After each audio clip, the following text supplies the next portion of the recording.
Hey guys, tonight we are heading back in time to a place where the air is thick enough to drink, and the line between the living and the dead is, well, let's just say it's a little blurry. We're journeying to Old New Orleans, a city simmering in a gumbo of culture, superstition, and sweltering, inescapable heat. You're about to experience what it's like to live in this vibrant, dangerous melting pot. A place where European order tries its best to pave over a foundation of swampy chaos and deep-rooted mysticism. We'll walk the muddy streets, smell the intoxicating mix of jasmine and decay, and feel the constant, oppressive humidity that clings to you like a second skin. And tonight, we're going to explore a very specific kind of dread. The kind that seeps into your bones when you suspect you've fallen under a voodoo curse. Now, for our little reality check, living in this era would be challenging. Forget your air conditioning, your bug spray, your basic sanitation. Your best bet for staying cool is a handheld fan and a prayer. And your protection from mosquito-borne illness is a flimsy net and a whole lot of luck. Frankly, you'd probably be more likely to succumb to yellow fever or a botched medical procedure than a supernatural hex. But let's be honest, the curse is way more interesting. So, before you get comfortable, take a moment to like the video and subscribe, but only if you genuinely enjoy what I do here. Your support makes these journeys possible, and as always, I love seeing where you're all tuning in from. Go ahead and post your city and the local time in the comments below. It's always amazing to see this community span the globe. Now, dim the lights. Maybe turn on a fan for that soft background hum. And let's ease into tonight's journey together. The first thing you notice when you wake is the light. It isn't the gentle, filtered glow of a modern morning, but a thick, milky white glare that's already pushing its way through the wooden slats of your shutters. It carries with it the day's heat, which even at this early hour is a palpable presence in your small room. You don't live in one of the grand mansions on the edge of the city.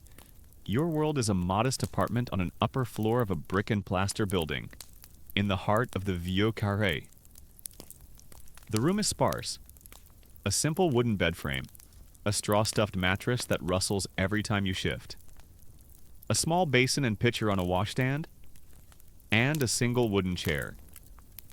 Your clothes hang from a peg on the wall, already feeling faintly damp in the humid air. You swing your legs out of bed, your bare feet meeting the cool, rough wood of the floorboards. The air doesn't move. It's a heavy blanket of warmth, scented with the lingering smell of last night's coal smoke, the faint sweetness of blooming night jasmine from a hidden courtyard nearby, and the ever-present, underlying funk of the city itself, a mixture of mud, river water, and things you'd rather not identify. This is the perfume of New Orleans, and it's the first thing you breathe in every day. You stretch, your joints popping in the quiet room. Outside, the city is already stirring. You can hear the distant clang of a blacksmith's hammer, the rumble of cartwheels on the uneven cobblestones, and the sing-song calls of street vendors beginning their daily rounds. Your morning routine is a simple, practiced ritual. You pour water from the pitcher into the basin. It's lukewarm. You splash it on your face. The brief shock of it, a welcome sensation. There's no fancy soap. Just a rough bar of lye that leaves your skin feeling tight and clean. You dry off with a piece of linen that serves as your towel. As you dress, you choose your clothes for utility, not comfort. A loose linen shirt, trousers of a sturdy, homespun fabric, and thick socks. Comfort is a luxury this climate rarely affords. The shirt is already starting to feel clammy against your skin. A 19th century version of performance fabric that unfortunately performs very, very poorly. You run a hand through your hair, comb it back with your fingers, and decide you're as ready as you'll ever be to face the day. Before heading out, you need your morning coffee. The process is its own small ceremony. You have a little pot and a stash of coffee grounds, mixed heavily with chicory to make it last longer. The chicory gives it a dark, almost chocolatey bitterness that you've grown accustomed to. As you heat the water over a small brazier, you look out your window, peering through the slats. The street below is coming to life. A woman is vigorously sweeping the wooden sidewalk. Or banquette. In front of her shop, two sailors, their faces already flushed with morning rum, are laughing loudly as they weave down the street. An enslaved man, his muscles taut, walks by with a massive basket of produce balanced perfectly on his head. His posture regal despite his burden. This is the daily parade, the complex social tapestry of your world woven together on these narrow, crowded streets. You sip the hot, bitter coffee, letting its warmth fortify you. It's time to go to work. You're a clerk for a cotton factor, a man who acts as a middleman between the sprawling plantations upriver and the merchants who will ship the valuable white gold to the mills of England and New England. Your job is one of numbers and ledgers, of tracking bales and accounts. A small but essential cog in the massive engine of commerce that drives this city. It's respectable work. If tedious, it keeps a roof over your head and affords you a certain level of anonymity in a city where everyone's business is a matter of public speculation. You lock the door to your small apartment and descend the narrow, winding staircase. It opens into a shaded carriageway that leads to the street. The moment you step out from under the cover of the building, the full force of the New Orleans morning hits you. The sun is a physical weight, the air a soupy mixture of smells. The street is narrow, lined with 2- and 3-story buildings whose ornate wrought iron balconies almost touch in the middle, creating a canyon of brick and plaster. These balconies are a signature of the city, a beautiful and practical remnant of the Spanish influence that followed the Great Fire of 1788, which leveled much of the original French colonial architecture. That fire. And another in 1794 reshaped the city, forcing a move towards more fire-resistant materials like brick and tile. But the memory of the flame still lingers in the city's consciousness. You walk past a building whose side is still blackened with soot, a permanent scar from a blaze years ago. Your path to the office on the riverfront is a daily obstacle course. The banquettes, those raised wooden sidewalks, are a necessity. They keep you elevated, just barely, above the true street, which is more of a shallow trench.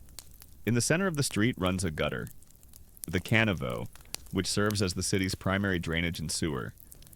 It's an open channel of muck, garbage, and rainwater, a breeding ground for mosquitoes and foul odors.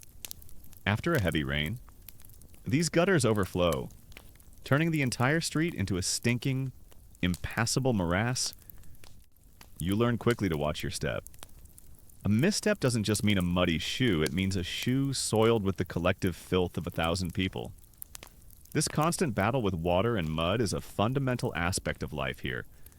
The city is an island of human endeavor in a vast cypress swamp, a fact you are reminded of every time the air grows heavy with the smell of damp earth and decay. It's a place constantly trying to slide back into the muck from which it was built. As you walk, you nod at familiar faces. The baker, his face perpetually dusted with flour. The seamstress who sits in her doorway, her fingers a blur of motion. The complex social hierarchy of the city is on full display. You see wealthy Creole gentlemen in crisp white linen suits, their manners formal and their gazes appraising. You see rougher, louder Americans, the newcomers who have flooded into the city since the Louisiana Purchase. Their energy and ambition a stark contrast to the more languid pace of the Creoles. And then there is the third class, a group unique to New Orleans and a few other places in the Caribbean, the gens de couleur libre, or free people of color. You pass a small tailor shop owned and operated by a man of mixed race. He is impeccably dressed, his mannerisms as refined as any Creole gentleman's. He owns property. He is a respected artisan. This is one of the city's great paradoxes, in a society built on the brutal foundation of chattel slavery. There exists this substantial, often prosperous class of free non-whites, They have their own society, their own balls, their own institutions. Historians still debate the true extent of their freedom and the precise nature of their social standing. Wedged as they were between the ruling whites and the enslaved blacks, was it a genuine middle ground, or just a slightly more decorated cage for you? Walking down the street, it's just a fact of life. You see the tailor nod politely to a white client, their interaction one of professional courtesy, a moment of apparent equality that belies the deeply unequal legal and social structures underpinning their entire world. Superstition is woven into the very fabric of this place, as tangible as the humidity. It's not just the dark tales of voodoo that outsiders whisper about. It's a blend of beliefs from 3 continents. You see a string of garlic hanging over a doorway to ward off sickness.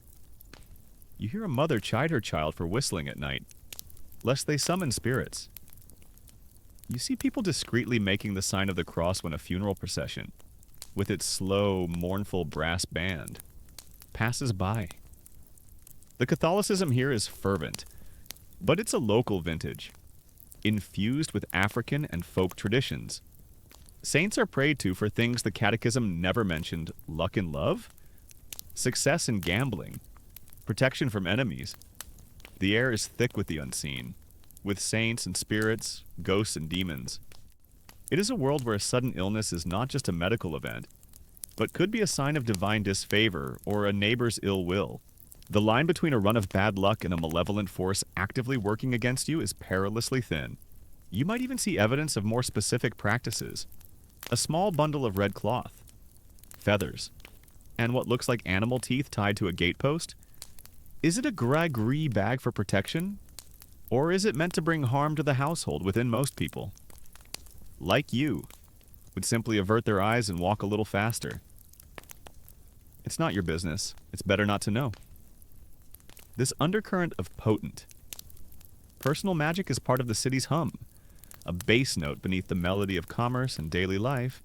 You don't necessarily believe in it. Not really, Gustia, but you don't disbelieve either. You are a product of your time and place. And here, it pays to be cautious. To mock such things openly would be to tempt a fate you don't fully understand. You finally arrive at the offices of your employer, a large, airy warehouse building near the levee.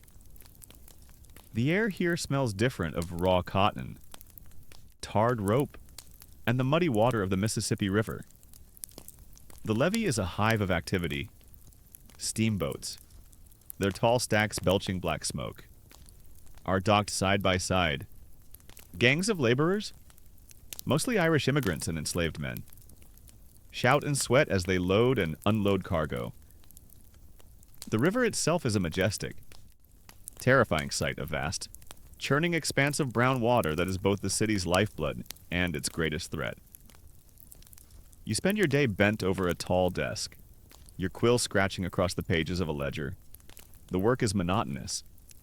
You dip the quill in the inkwell, write a line of figures, blot the ink, and repeat. The drone of the flies, the distant shouts from the levee, and the rhythmic scratching of your own pen become the soundtrack to your day. It's a safe, predictable world of numbers. 2 plus 2 always equals 4. A shipment of 50 bales is always 50 bales. There is a comforting certainty to it, a stark contrast to the ambiguous, superstitious world just outside the door. You find a strange solace in the black and white reality of accounting. By late afternoon, the heat has reached its zenith. It's a brutal, suffocating force that saps your will and dulls your senses. When your employer finally dismisses you for the day, you feel a wave of relief. You step back out into the furnace of the late-day sun. The light is now golden and heavy, casting long shadows across the streets. Your plan is simple: a quick stop at the French market for a piece of bread and some cheese for your supper. And then back to the relative cool of your room. The market is a chaotic, glorious assault on the senses. It's a sprawling collection of stalls under a long, tiled roof, open to the air on all sides. The noise is almost deafening. Vendors shout in a mix of French, Spanish, English, and Creole. hawking their wares.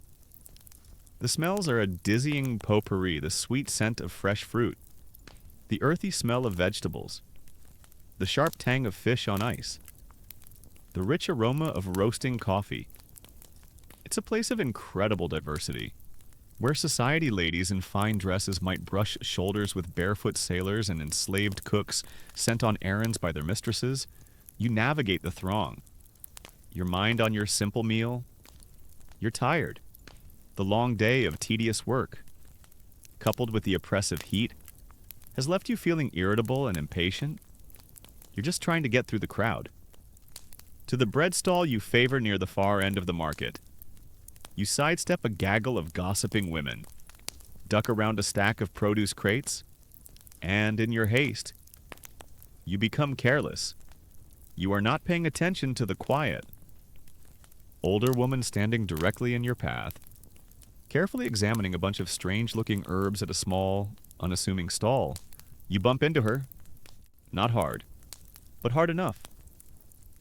Her arm is jostled, and the small woven basket she was holding tumbles from her grasp, spilling its contents onto the dusty, crowded ground, a collection of dried roots, twisted branches, and dark green leaves scatters at your feet. For a moment, the world seems to slow. People nearby glance over.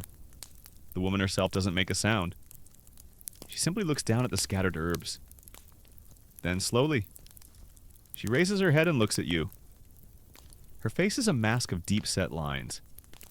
Her skin the color of dark, rich wood. Her eyes are what hold you. They are not angry, not in a fiery, shouting way.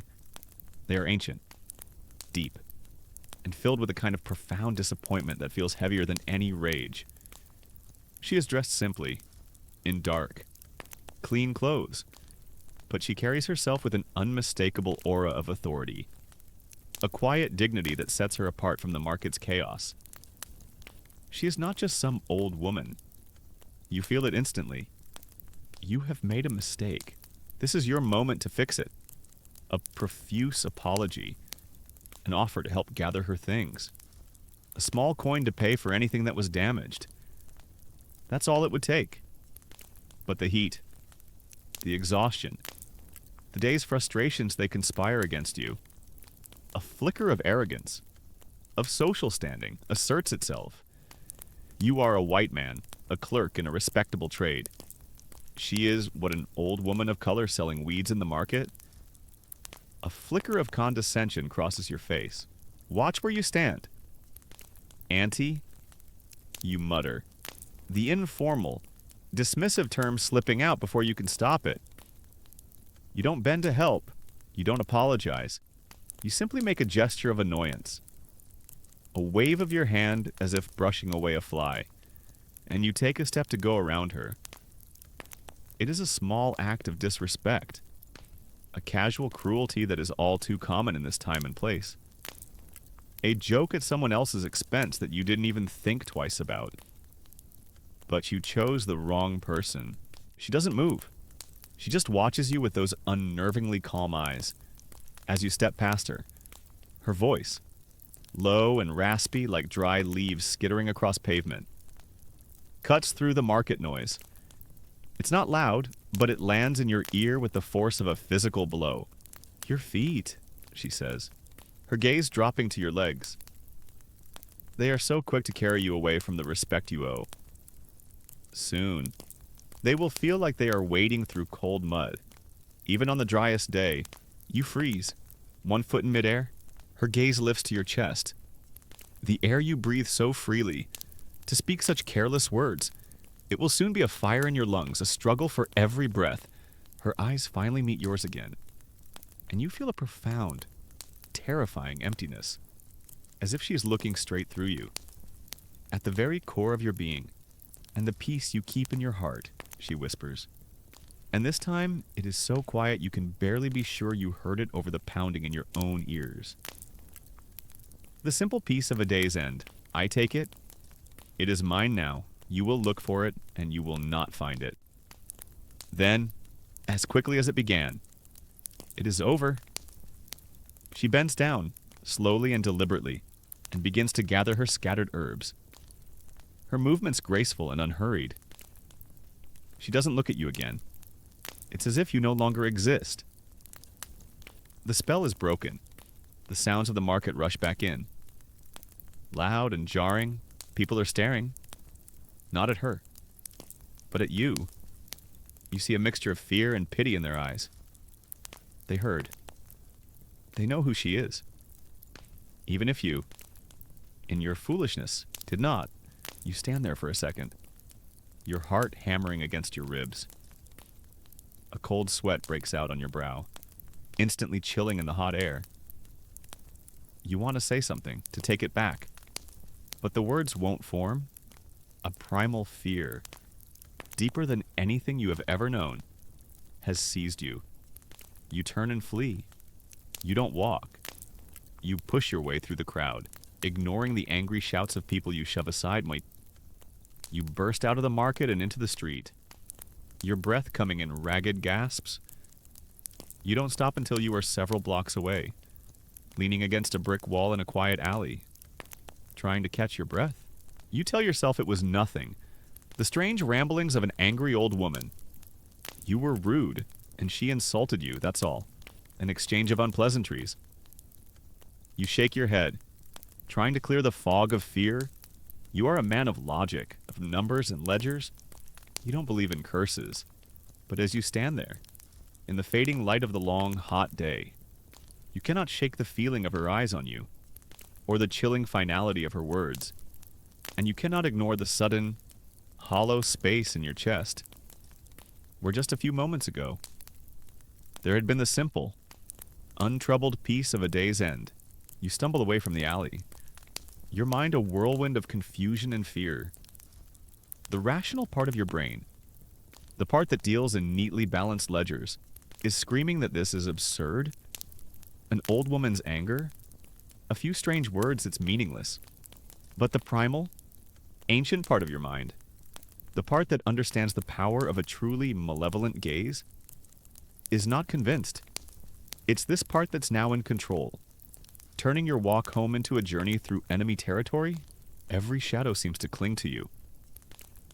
The familiar wrought iron balconies now look like skeletal cages against the bruised purple of the twilight sky.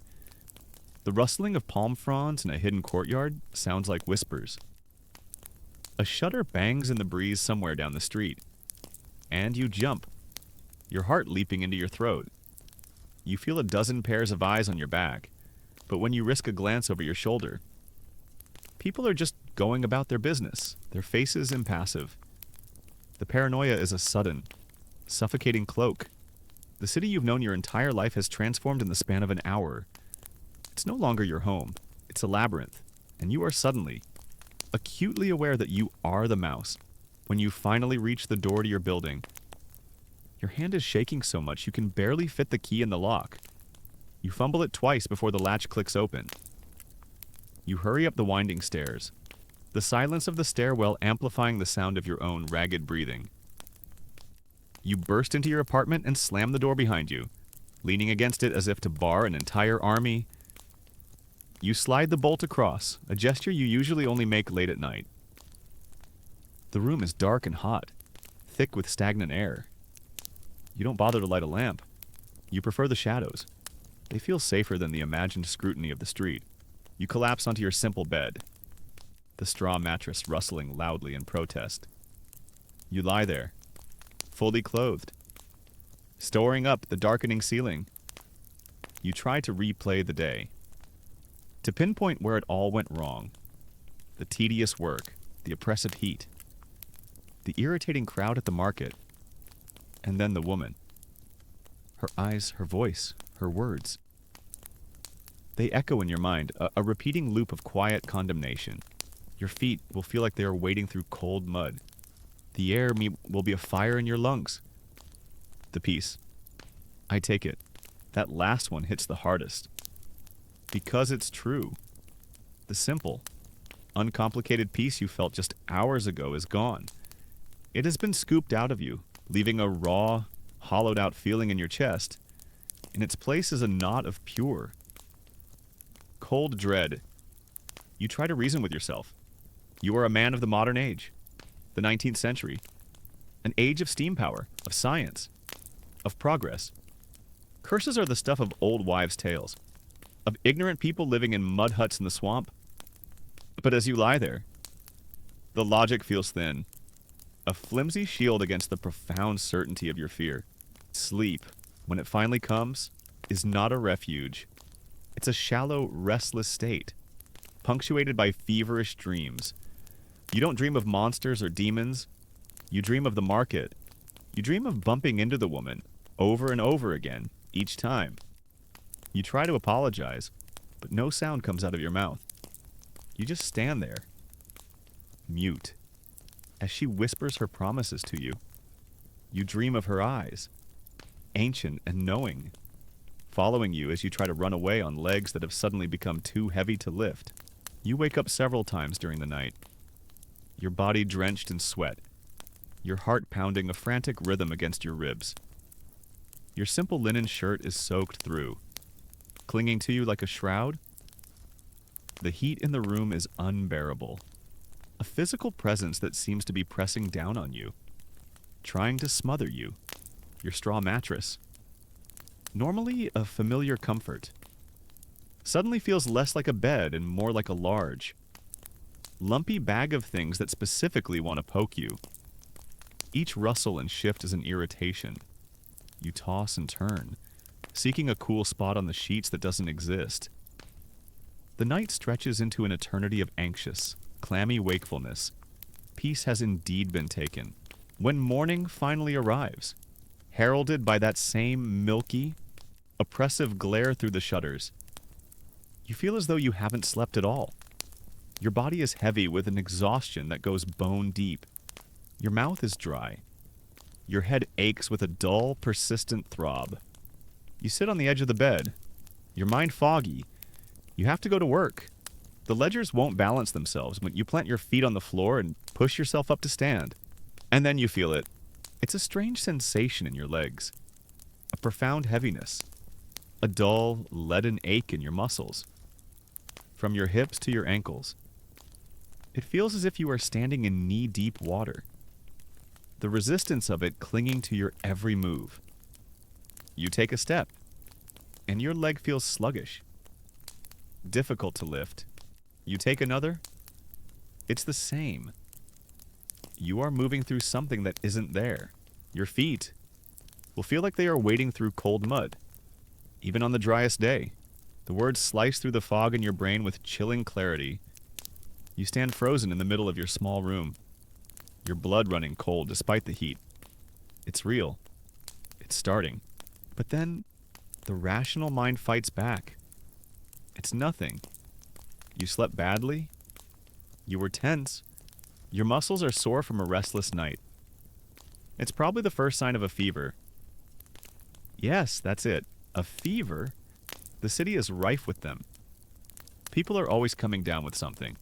You force yourself to move, to go through the motions of your morning routine. You wash your face, the lukewarm water doing nothing to clear your head. As you dress, lifting each leg to pull on your trousers feels like a genuine effort. You tell yourself it's just stiffness. It will pass once you start moving around. But the feeling persists.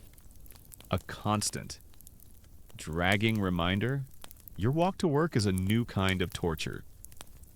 The usual 10-minute stroll now feels like an arduous trek. Every step is a conscious effort. You are acutely aware of the weight of your own legs, the unnatural resistance you feel with each movement. You have to focus on simply walking, on putting one foot in front of the other. This focus makes you clumsy. You nearly trip on an uneven cobblestone, catching yourself at the last second. The slight stumble sends a jolt of panic through you. As you navigate the streets, you notice something else. You feel short of breath. The air, thick and humid as always, seems to have lost its nourishing quality. Each inhalation feels shallow, unsatisfying. By the time you climb the single flight of stairs to the office, your lungs are burning and you have to pause at the top, leaning against the wall and gasping for air like you've just run a mile. The air you breathe will be a fire in your lungs. Again. Logic provides a convenient excuse. The heat is worse today. You're not feeling well. You're out of shape. It's perfectly normal to be out of breath, but the coincidence is too sharp, too precise. It feels like a targeted attack, a promise being methodically fulfilled. Your workday is a disaster. The comforting, predictable world of numbers has become a confusing jumble. You can't focus. Your mind keeps drifting back to the woman in the market, to the feeling in your legs, to the fire in your chest. You dip your quill in the ink pot and forget what you were writing. You stare at a column of figures and they blur together. You make a simple addition error, one that your employer, a man with an eagle eye for mistakes, catches immediately. "Are you drunk or just stupid this morning?" he barks, his voice sharp. He points a stern finger at the ledger. "These numbers don't match." "Fix it." You stammer an apology, your face burning with shame. You've worked for this man for 3 years, and you've never been so careless. Your reputation is one of quiet competence. Now you look like a fool. You try to concentrate, but the anxiety is a buzzing insect in your ear. The certainty you once found in this work is gone. The curse is poisoning this, too. It's taking every piece of your simple, orderly life and twisting it into something unfamiliar and terrifying. Your colleagues notice the change. They see your pale, sweaty face, your fumbling hands. They hear your shallow, labored breathing. They give you a wide berth. They whisper among themselves when they think you're not listening. Is it consumption? Is it the beginning of the fever?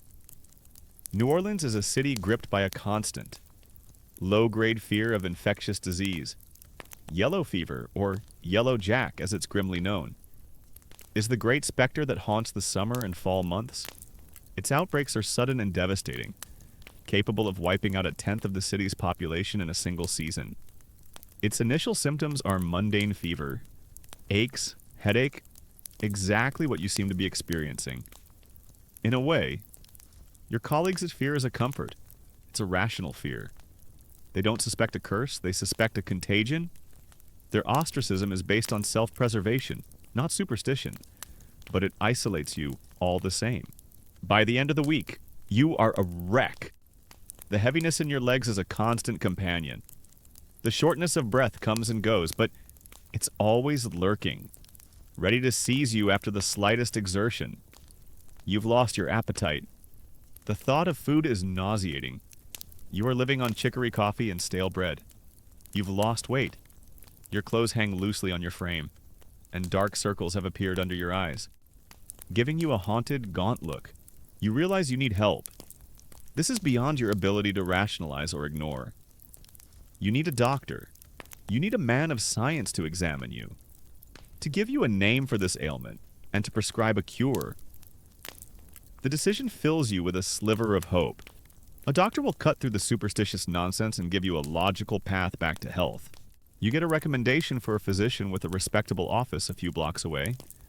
The waiting room is stuffy and smells of carbolic acid and old paper.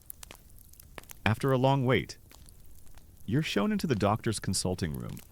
It's lined with books and glass cabinets filled with intimidating-looking metal instruments and jars of murky liquids. The doctor himself is a portly man with mutton-chop sideburns and a self-satisfied air. He listens to your account of the symptoms with a look of detached boredom. You tell him about the heaviness in your legs, the shortness of breath, the fatigue, the loss of appetite. You are careful, however, to omit the inciting incident. You don't mention the woman in the market. You don't mention the word curse. To do so would be to invite ridicule, to be dismissed as a hysterical fool. You stick to the physical sensations. The doctor nods slowly, steepling his fingers. "I see," he says, his tone patronizing. He takes your pulse. He presses a cold stethoscope to your chest and back. Listening intently, he tells you to breathe. He peers into your eyes and your mouth. His examination feels perfunctory, dismissive. "Well," he announces, leaning back in his chair, "there is no sign of the fever, at least not yet. Your lungs seem clear. If agitated, your pulse is rapid, but that is to be expected. So what is it you ask, your voice tight with anxiety? The doctor gives you a small, condescending smile. You are suffering from a nervous disposition. My boy, a touch of melancholia, exacerbated by the miasma of this climate. This city's air is heavy. You see, it's filled with noxious vapors from the swamp and the river. It can weigh upon the spirit and the body, especially in those not of a robust constitution. Miasma. Bad air. This is the cutting edge of his medical science. He believes your illness is being caused by the very air you breathe, a theory as old as the ancient Greeks. The hope you felt begins to curdle into despair. I have prescribed a tonic for you, he continues. Scribbling on a piece of paper, it will fortify the blood and calm the nerves. And I will also perform a bleeding. You have an excess of black bile, a classic sign of melancholy. We must restore the balance of your humors. You stare at him, horrified. Bleeding. He wants to intentionally drain your blood based on a theory of invisible bodily fluids. But to question him is to question the entirety of medical authority. And what about my legs, you ask? Your voice barely a whisper. The heaviness. The doctor waves a dismissive hand, a symptom of the nervous agitation. Your mind is playing tricks on the body. You must simply resolve to be more cheerful. Think positive thoughts. He diagnoses you with a general malaise, which sounds incredibly official and means absolutely nothing. It's the 19th century equivalent of being told to drink more water and get some rest. He gives you your prescription of vile-smelling tonic that is mostly alcohol and bitter herbs, and instructs you to return the next day to be bled. You pay his fee, your hands trembling as you count out the coins. You leave his office feeling infinitely worse than when you entered. The man of science has failed you. He listened to your symptoms and saw only a weak mind and bad air. He offered you a useless tonic and a dangerous, archaic procedure. His rational. Medical world has no explanation for the precision of your suffering, for the way each symptom maps perfectly onto the woman's words. He has pushed you away from the shores of logic and left you adrift in the terrifying sea of your own fear. You walk home, the useless bottle of tonic heavy in your pocket. The heaviness in your legs seems worse now, a defiant confirmation of the doctor's ignorance. Your mind races. Are you truly going mad? Are you inventing these symptoms, willing them into existence because of a single terrifying encounter?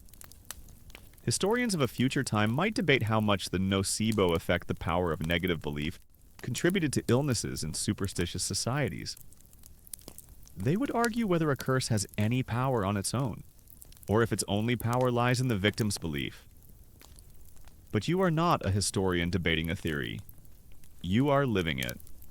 And the distinction between a real hex and a psychosomatic illness doesn't matter when the suffering is the same. The fear is real. The leaden legs are real. The fire in your lungs is real. You've gone from being a perfectly boring clerk to the star of a one-man show titled Anxious, Sweaty, and Possibly Doomed. It's not a hit. Your audience is an audience of one, and you'd very much like a refund.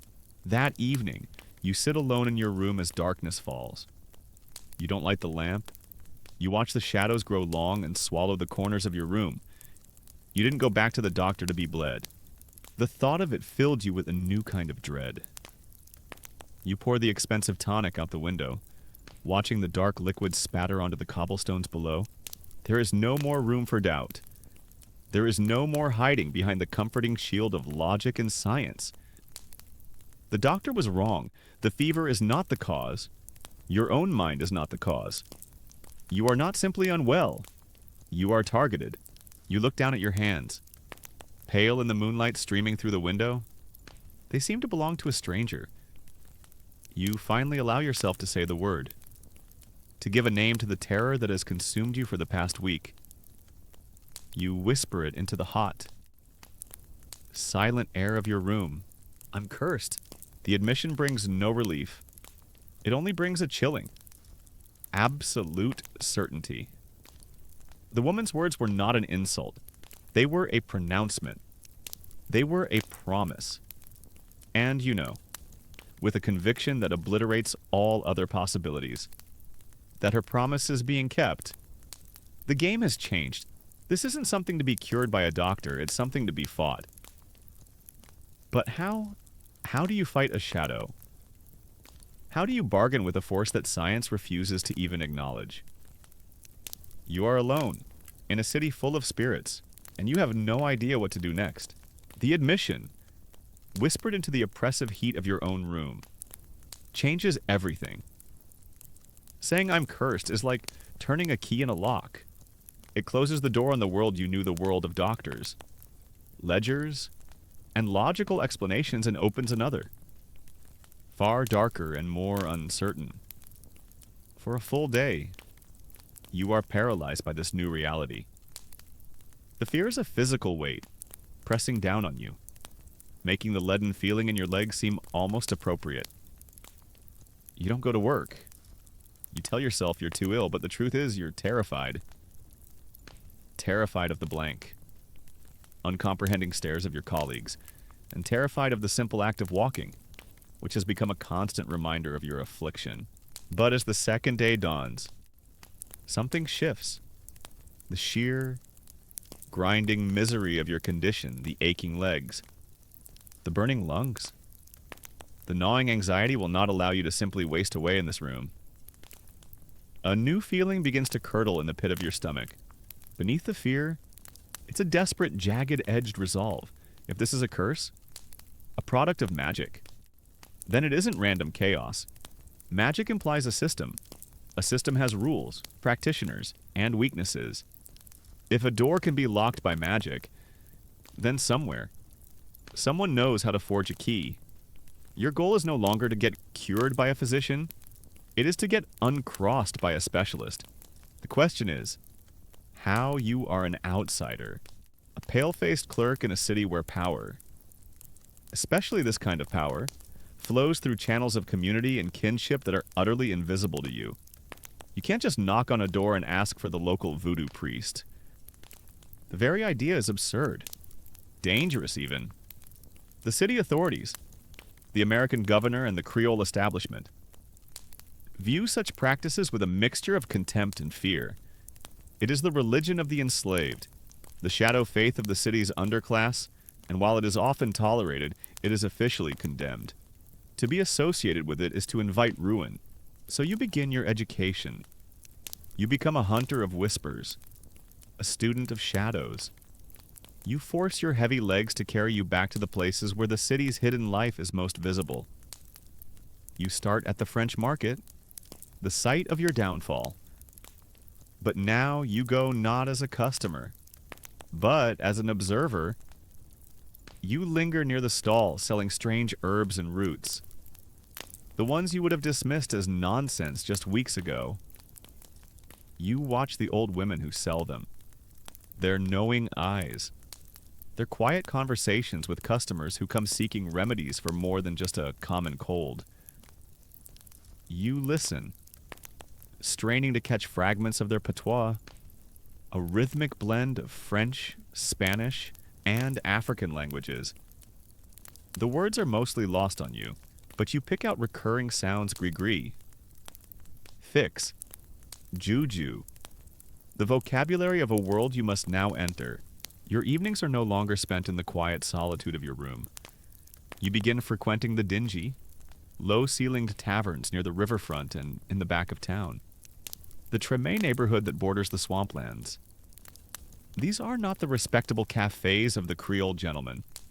These are places thick with the smoke of cheap cigars and the smell of spilled rum, where sailors with sun-scorched faces gamble alongside free men of color, and where enslaved workers, given a rare evening pass, can for a few hours escape the constant surveillance of their masters. Here, the conversations are louder, less guarded. You learn to be inconspicuous, nursing a single glass of beer for an hour, pretending to be absorbed in your own thoughts. You're trying to look casual, like you're just deeply interested in the quality of the tavern's wood grain, while straining your ears to catch conversations about ancient African deities. Your career as a spy is likely to be short-lived, but your desperation makes you bold, and slowly, painfully, you begin to piece things together. You learn that a fix is a spell, usually a benevolent one for luck or love. You learn that to be crossed or have a juju put on you is what has happened to you a malevolent working. And you learn that a grigri is a physical object, a small charm, usually a flannel bag filled with a specific recipe of ingredients. That can be used for either protection or attack. Your mind flashes back to the bundles of cloth and feathers you'd seen tied to gateposts. They weren't just decorations. They were weapons and shields in an invisible war. Most importantly, you begin to hear about the spirits. No one speaks their names loudly. They are referred to with respect, with a certain amount of fear. They are the Loa, the Invisibles, the mysteries. You learn that the universe is not as simple as you believed. Above all is Bondi, the good god, a supreme being so vast and distant that he is essentially unreachable, like a king who cannot be bothered with the petitions of his subjects. He created the world, but he does not meddle in it. For that, he has intermediaries. The Loa, these are not gods in the classical sense. They are powerful, ancient spirits, each with a specific domain, a distinct personality, a unique set of desires, and a specific way they must be served. They are, you realize with a jolt, more like a sprawling, dysfunctional family of invisible aristocrats than a pantheon of distant deities. They can be vain, generous, angry, loving, wise, or cruel. They are not abstract forces, they are personalities.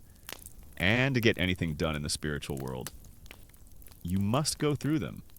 You have to know who to ask, what to offer them, and how to show the proper respect. One name you hear whispered more than any other is that of Marie Laveau.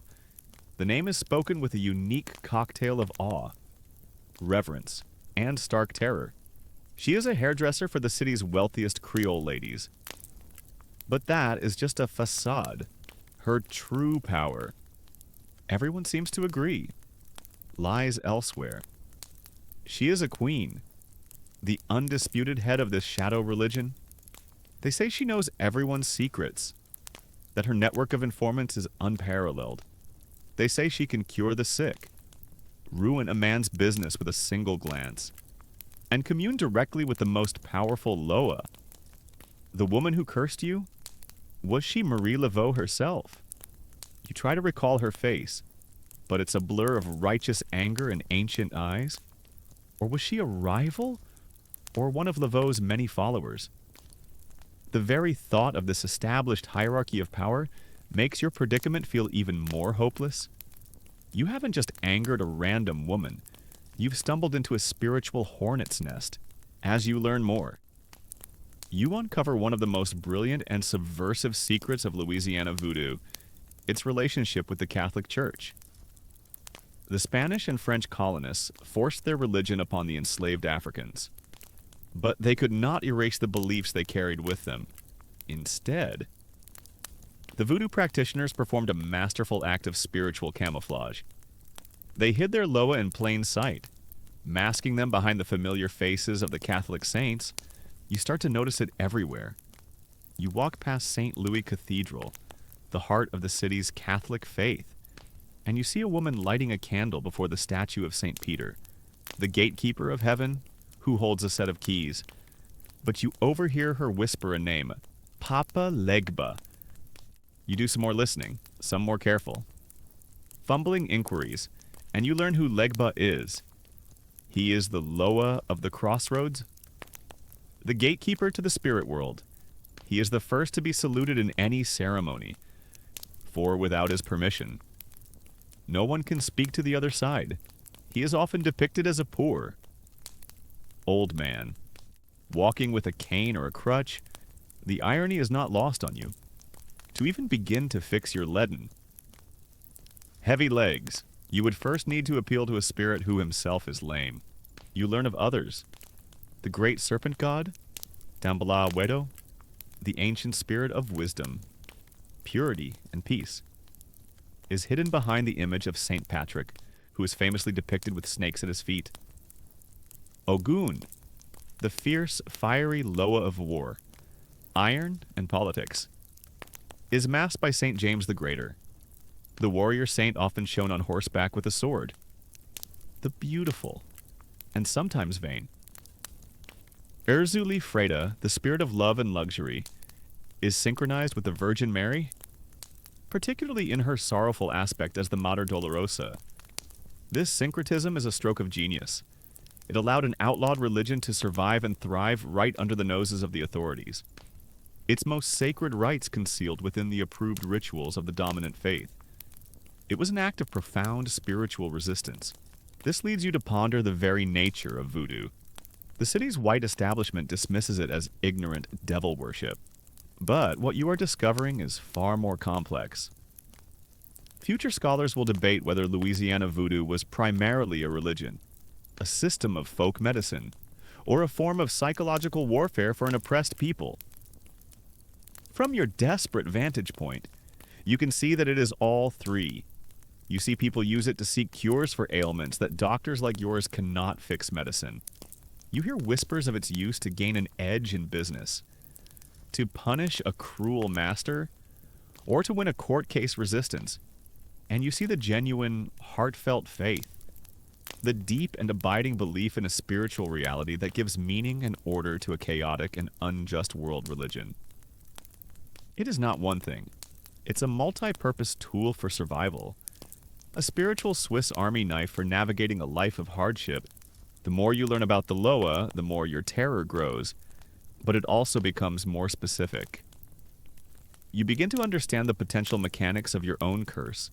The woman in the market wasn't just angry. She likely made an offering to a specific Loa, petitioning it to punish you for your disrespect. Or a more chilling thought.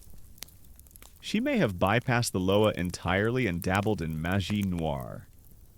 Black magic, which deals with more chaotic, malevolent spirits, or even the souls of the dead. This is a crucial distinction.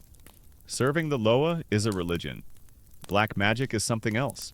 A dangerous perversion of power that even many voodoo practitioners condemn. Which is it? The answer determines the path to your recovery. Appeasing a slighted Loa is one thing. Fighting a curse born of pure malice is another. It all seems so overwhelmingly complex. To approach the spirit of war. Ogun. You need to offer him rum, tobacco, and grilled meat to win the favor of Urzuli Freda. You must offer fine perfumes, sweet cakes, and champagne. It's like trying to arrange a series of very specific, very high-stakes celebrity meet and greets. Only the celebrities are ancient. Invisible spirits who can ruin your life if you bring the wrong brand of liquor. A month ago, your biggest professional worry was a misplaced decimal point in a cotton ledger. Now you're worried you've somehow offended a cosmic warrior god, or failed to properly appreciate a spectral goddess of love. This is not the career progression you had envisioned for yourself. Your physical state continues to decline. The weakness in your legs is now a permanent fixture. Climbing the stairs to your room leaves you breathless for 10 minutes. Your heart hammering, your lungs screaming for air. You have a persistent, hacking cough. You've become a specter at your own job, a ghost in the machine of commerce. Your employer keeps you on, perhaps out of a mixture of pity and the difficulty of finding a replacement clerk mid-season. But his patience is clearly wearing thin. You are trapped, too sick to work properly, but too afraid to stop, lest you lose your only source of income and your small foothold in the respectable world. After weeks of this furtive, desperate research, you have a head full of terrifying knowledge and a body that feels like it's actively betraying you. You know about Legba and Dambala. You know about Gris-Gris and the Lavaux. You know just enough to be certain that you are catastrophically out of your depth. You cannot do this alone. Your eavesdropping will only get you so far. You need a guide. You need a professional. You need a priest. Getting to Marie Laveau is impossible. She is the sun in this hidden solar system. unapproachable by a nobody like you. But in your listening, in the taverns and the back alleys, you have heard another name, a less famous name, spoken with less awe, but with a solid, grudging respect. It is the name of a man, a hungan, as the male priests are called. His name is Jean, just Jean. They say he lives in a shack deep in the Tremé, on the edge of the cypress swamp that squats just behind the city. They say he is old, that he keeps to himself, and that he deals with the difficult cases. They say he is powerful, but does not seek the limelight like the voodoo queens of the French Quarter. He is a practical man for a practical magic. This is your only lead, your only chance. The thought of seeking him out fills you with a fear that is different from what you felt before. It's not the passive fear of being afflicted, it's the active fear of taking a deliberate step into the abyss. To go to him means leaving the familiar grid of the Vieux Carré, with its brick buildings and semblance of order. It means venturing into the marginal spaces of the city, the swampy ground where shacks stand on stilts and the air is thick with the buzz of insects and the smell of stagnant water. It means abandoning your last pretense of being a normal, respectable clerk. It means admitting you belong to the world of shadows now. You stand at your window, looking out over the rooftops of the quarter. For weeks, you have been a victim, passively experiencing the curse's methodical destruction. Now, you have a choice. You can stay here and let it consume you, or you can walk into the swamp and meet its power head on. There is no other path. Your research is over. It's time to act. You will find this hungan. You will find Jean. The decision is made. There is no turning back. The next morning, you do not go to work. You do not write a note of explanation for your employer. You simply abandon it. A final, severing cut from the life you once knew. That life is a phantom limb now, a place you can remember but can no longer inhabit. Your world has shrunk to a single, desperate objective: find the man named Jean. You leave your small apartment as the sun is beginning to burn away the morning mist. Your legs feel like they are encased in cooling concrete, and each breath is a conscious effort, a little spark of fire in your lungs. The short walk you are about to undertake, a distance a healthy person could cover in 15 minutes, feels like a monumental pilgrimage. You are not just crossing a city, you are crossing a border into another country. One that occupies the same space as your own but operates under entirely different laws. The boundary is Rampart Street, a wide boulevard that marks the back edge of the French Quarter. On one side, the ordered grid of the Vieux Carré, with its brick facades and hidden courtyards. On the other, the Tremé. As you cross the street, the change is immediate and palpable. The architecture shifts from a sturdy, Spanish-influenced brick to a sprawling, organic collection of wooden structures. Small, brightly painted shotgun houses stand next to rougher, unpainted shacks. The very ground beneath your feet changes from cobblestone and raised banquettes to packed earth and muddy, ill-defined paths. The air smells different, less of coal smoke and river silt, and more of damp soil, wood fires, and the rich. Peppery aroma of food cooking in 1,000 different pots. You pass near a large, open field, dusty and deserted in the weekday sun. You recognize it as Congo Square. This is the famed patch of land where, for a few precious hours on a Sunday afternoon, the city's enslaved population was allowed to gather. Here, they would drum and dance and sing, keeping alive the rhythms and traditions of the homelands they were stolen from. It was a release valve, a concession from the authorities. But it was also a crucible of culture, the public heart of the African diasporic world in New Orleans. Standing here now, on a quiet morning, you can almost feel the echoes, the thrum of 1,000 phantom drum beats vibrating in the soil. It is a place of immense historical power, and its proximity tells you that you are heading in the right direction. But the Treme is a labyrinth. The paths twist and turn without logic. There are no street signs. Homes are identified by their appearance, not by a number on a door. Finding a single man named Jian here is a task you are laughably unprepared for. Your first few attempts are clumsy failures.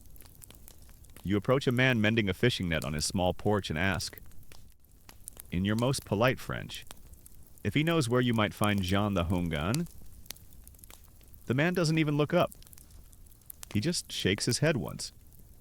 A silent, absolute dismissal. You try again with a group of women chatting by a communal well. They stop talking the moment you draw near. Your presence, your pallor, your style of dress, it all marks you as an outsider, an intruder. They listen to your question with blank faces before one of them shrugs and says she's never heard the name. They are lying, you are certain of it, but their faces are unreadable masks. You've asked 3 different people for directions, and you've been sent in 4 different directions. The math doesn't work, and you're starting to suspect that's the point. This is the hidden social network in action. It is a fortress, built of silence and suspicion, designed to protect its own from the intrusions of the outside world, especially the white world, which so often came bringing only trouble. You are a threat until proven otherwise, dejected, physically exhausted, and sweating profusely.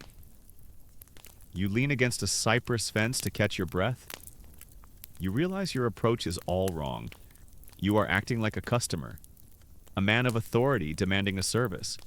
That is not how this world works. You need to show vulnerability. You need to show respect. You need to enter not as a buyer, but as a supplicant. You change your tactic.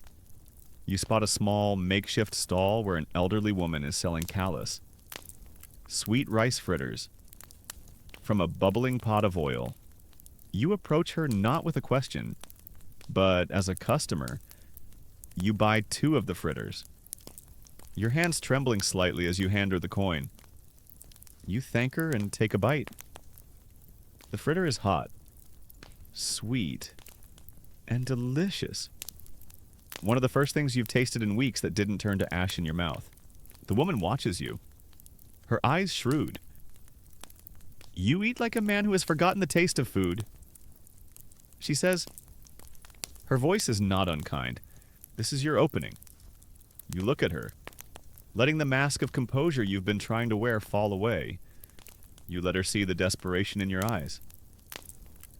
My health has been poor, madam, you say, your voice raspy. The doctors, they offer no help. You have offered a piece of yourself, a confession of weakness. This is the currency of the spiritual economy. The woman studies your face for a long moment. She sees your haggard appearance, your labored breathing. She sees the genuine fear in your eyes. She is a gatekeeper, and you have just given her the correct password suffering. She gives a small, almost imperceptible nod. She doesn't point or give you a direction. She offers a riddle. The man you seek does not like to be found by those who walk a straight path, she says. Her voice low. Look for the house that is guarded from evil by a coat of sky and a tree of captured spirits. She turns back to her pot of hot oil, the conversation clearly over. A coat of sky and a tree of captured spirits. It's cryptic, but it's more than you had before. A coat of sky? Blue paint? A tree of captured spirits. What could that mean? You thank her again, your heart pounding with a renewed sense of hope. And you continue your search, your eyes now scanning for these specific, strange landmarks. You wander deeper into the maze of shacks and houses. The ground becomes softer, spongier. You can smell the swamp now, a rich, loamy scent of decay and life. And then you see it, tucked away at the end of a narrow, muddy lane is a small wooden house, raised up on thick cypress stilts to keep it above the marshy ground. Its front door is painted a startling shade of bright, clear blue, and in the small, patchy yard in front of it stands a dead, Gray tree, but it's not bare. Dozens of empty glass bottles green, blue, and brown have been slipped over the ends of its branches. They glitter and gleam in the sun. A strange and beautiful sight. A tree of captured spirits. A bottle tree. You've seen them before, but never paid them any mind. It's a tree decorated with empty wine and beer bottles. In your world, that's the sign of a party. In this world, you now understand. It's a high-tech spiritual security system designed to lure malevolent spirits into the bottles, where they become trapped. The cultural context is, you're learning, rather important. This is the place. A shiver of fear and anticipation runs through you. The house is quiet. There is no sign of life, save for a thin plume of smoke rising from a rusty stovepipe chimney. You approach the blue door slowly, your heavy feet sinking slightly into the soft earth. There is no knocker, so you rap on the wood with your knuckles. The sound is shockingly loud in the quiet air. For a long moment, nothing happens. You are about to knock again when the door creeps open. A man stands in the shadowy doorway. He is not what you expected. He is not ancient or stooped. He is perhaps 50 years old, tall and wiry, with skin the color of dark coffee. His face is lean and angular, and his eyes are piercingly direct. He is wearing simple trousers and a clean but threadbare white shirt. There are no theatrical trappings, no necklaces of bones or feathers. He radiates an aura of immense, unnerving calm. This must be Jean. He does not speak. He simply looks at you, his gaze taking in your pale face, your sweat-soaked shirt, your trembling hands, your labored breathing. His expression is unreadable. He is waiting. I am looking for Jean, you stammer. The voice is a low baritone, calm and direct. I need help, you say, your own voice cracking. I am sick, but it is not a sickness of the body. The man, Jean, continues to study you for another long moment. Then, he steps back and gestures with his head for you to enter. It is not an invitation, it is a summons. You duck your head and step across the threshold. From the bright, hot sun into the cool, dim interior of the shack, the inside is a single room. Surprisingly clean and orderly. The air is thick with the smells of dried herbs, beeswax, and wood smoke. Bunches of herbs and roots hang from the rafters. Shelves along the walls are neatly lined with glass jars containing powders, liquids, and other things you cannot identify. In one corner is a simple cot. In the center of the room is a small, low table with 2 stools. And in the far corner is the source of the room's palpable energy, an altar. It is a multi-tiered structure, covered with a clean white cloth, crowded with statues of Catholic saints, rosaries, crucifixes, and also things that were clearly not Catholic: a polished snake vertebra, a bowl of white cornmeal, bottles of rum, and intricately beaded rattles. It is the physical manifestation of the syncretic faith you have been learning about. A meeting place for saints in Loa. Jean gestures for you to sit on one of the stools at the table. He sits opposite you. The silence stretches. He is forcing you to begin, to state your case. And so, you do. The story comes tumbling out of you, the careless disrespect in the market. The woman's quiet, terrible words, the leaden legs, the fire in your lungs, the stolen peace, the useless doctor, the fear, the despair. You tell him everything, holding nothing back. It is a confession, a purging of the secret you have held clenched in your gut for weeks. Jean listens without interruption. His calm, steady gaze never leaves your face. He is not just hearing your words, he seems to be absorbing them, weighing them. When you are finished, breathless and spent, the silence returns. Finally, Jean rises and walks over to a shelf. He takes down a small, smooth-sided gourd and a wooden bowl. He pours a handful of what looks like seashells, cowrie shells from the gourd into his hand. He returns to the table and sits. He casts the shells onto the surface of the table with a practiced, fluid motion. They clatter and spread out in a random pattern. He doesn't look at them for long. He seems to take in the pattern at a single glance. He studies the way the shells have fallen, which ones are open side up, which are closed, how they cluster together. It is a form of divination, an ancient way of asking a question of the spirits. His face remains impassive, but you feel the atmosphere in the room shift, become charged with a new intensity. He scoops the shells back into his hand, then looks directly at you. His eyes seem to see right through your skin, to the frantic, terrified heart hammering in your chest. "You are not sick," he says. His voice a low rumble.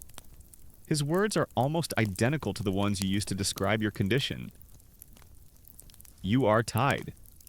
Another's anger has been set as a dog to hunt you. It eats your breath, it eats your strength, it eats your peace. A wave of profound, dizzying relief washes over you. So powerful it almost makes you faint. It is a terrifying confirmation, but it is a confirmation nonetheless. You are not mad. You have not imagined this. This man, this stranger in a shack on the edge of a swamp, sees your reality. He has given your terror a name, a shape, a cause within his own system. For the first time in weeks, you feel truly seen. So, the good news is you're not crazy. The bad news is there's an actual, bona fide magical curse actively trying to kill you. You're not sure if this counts as a net positive. "Can you help me?" you ask. The question, a raw plea. Jean is silent for a moment, his gaze distant, as if he is listening to a conversation you cannot hear. You are beginning to understand his role. He is not just a priest or a healer. He is a community anchor, a figure of immense trust and power, a man who navigates the dangerous currents between the material and spiritual worlds. This is why his neighbors protected him. He is the arbiter, the therapist, the unseen judge for a community that has no recourse in the city's official legal system. Historians of the future might question whether men like him were purely spiritual leaders or something more akin to social brokers. But you can see now that there is no distinction. The spiritual and the practical are one and the same. To untie a knot is not the same as cutting it, he says at last, his eyes focusing on you once more. Cutting is easy, but it leaves the rope in two pieces. Untying it takes time. It takes strength. The knot that binds you is tight. "I'll do anything," you say, your voice thick with desperation. Jean gives a slow, deliberate nod. "Yes, I believe you will. Help is possible, but this work requires payment. The spirits do not work for free to reverse a current. You must build a dam to fight a fire. You must bring water. To untie this knot will require a strong thread. And that thread must be woven from things you hold dear, things that carry your essence." He rises, signaling that the consultation is over. "Go now. Gather your strength. What little you have left. Return to me on the night of the new moon. Come prepared to pay the price. We will see then if you have the will to be untangled." He opens the blue door, and the bright, hot sunlight floods in, momentarily blinding you. You stumble out of the shack, your mind reeling from the encounter. You have a diagnosis. You have a glimmer of hope. But you also have a new and terrible question. What is the price? What are the things you hold dear? He didn't ask for money. He asked for something far more intimate, far more frightening. As you begin the long, slow walk back through the Treme, your heavy legs dragging through the mud, you are no longer just a man who is cursed. You are a man with an appointment, a man with a debt to pay to the spirits. The days between your first visit to Xi'an and the appointed night of the new moon are a unique form of torture. You are suspended in a state of anxious purgatory. armed with a sliver of hope that is almost more painful than the despair that came before it. Hope is a demanding guest. It requires you to believe in a future you can't see, a task that feels nearly impossible as your body continues its slow, grinding decline. You are officially unemployed now, after 2 days of unexcused absence. You know there is no going back. Your employer was a man of ledgers and clocks, not of compassion for mysterious, lingering illnesses. The small amount of money you had saved is dwindling at an alarming rate. You are forced to sell the few possessions you have of any value. A pair of silver cufflinks, a gift from your father, goes first. Then a small, leather-bound volume of poetry you bought in a moment of youthful optimism. Each sale is a small death, a severing of another thread connecting you to your former self. You eat little, hoarding your coins for the uncertain expenses that lie ahead. Your world shrinks to the four walls of your sweltering room. The curse is no longer just a spiritual affliction, it is an economic one, and it is bankrupting you with ruthless efficiency. Your physical symptoms have become your constant companions. The leaden ache in your legs is a dull, permanent reality. The simple act of walking to the corner to buy a loaf of bread leaves you gasping for air, leaning against a wall as the world swims before your eyes. The fire in your lungs, once intermittent, now smolders continuously. At night, the peace that was stolen from you remains absent. You do not sleep so much as you fall into shallow, dream-haunted trances, only to wake with your heart pounding, the woman's words echoing in the silence on the night of the new moon. The sky is a starless, inky blanket. The darkness seems to swallow all light and sound. You ready yourself for the journey back to the Treme? You are weaker now than you were on your first visit. The short walk feels like an ascent of a great mountain. Every step is a negotiation between your will and your failing body. The Treme at night is a different beast altogether. Familiar shacks become menacing silhouettes. Flickering lamplight from distant windows casts long, dancing shadows that play tricks on your eyes. The air is alive with the chirping and croaking of a million insects and frogs from the nearby swamp. A deafening chorus that makes the silence between the sounds even more profound. You hear a snatch of a song from a nearby house, a mournful, haunting melody. You hear the distant, rhythmic thud of a drum, a sound that seems to come from the very earth itself. You are walking deeper into the heart of the city's secret life, when you finally see the faint outline of the bottle tree and the dark shape of Jean's shack. You are trembling with exhaustion and fear. You approach the blue door and knock, your knuckles barely making a sound. The door opens almost instantly, as if he were waiting for you just on the other side. Jean stands there, a silhouette against the warm, dim lamplight from within. He gives you a single, assessing look and steps aside to let you pass. The air in the shack is different tonight. It is thicker, charged with anticipation. The altar in the corner has been prepared. It is adorned with fresh white flowers and several new candles that burn with a steady, unwavering light. Jean gestures to the stool. You came. He says, it is not a question. I came, you reply, your voice a hoarse whisper. The price of untying a knot is the willingness to give the spirits a new rope to pull. He begins, his voice low and formal. A curse is tied to your spirit, your body, your history, and your name. To fight it, we must have tools that carry the signature of all those things. This is not a transaction of coin. It is a transaction of essence. He looks at you, his eyes seeming to bore right through you. First, we need what is of your body. The spirits must know the flesh they are to defend. You will bring me a lock of your hair and the clippings of your fingernails. You will also bring me the shirt you wore on the day you were wronged. It must be unwashed. The sweat of your fear and the dust of that moment are powerful ingredients. They hold the memory of the injury. You nod, your mind reeling. It is intimate and strange, but it makes a terrifying kind of sense. Second, he continues, his voice unwavering. We need what is of your history. A curse seeks to erase your past and deny you a future. We must anchor you to the person you were. You will bring me an object from your life that you hold dear, not for its monetary value, but for its value to your heart. An item that, when you hold it, connects you to a time before this darkness, a time of peace. Giving it up will be a true sacrifice. It will create a vacuum, an empty space in your history that we can then fill with a new strength. The image of a small, worn copy of Robinson Crusoe that your mother read to you as a child flashes in your mind. It's one of the few things you own that connects you to her. The thought of giving it up sends a sharp pang through your chest. Third, Jean says, his tone growing even more serious. We must have offerings. We are asking for an intervention from forces far greater than ourselves. They are not our servants.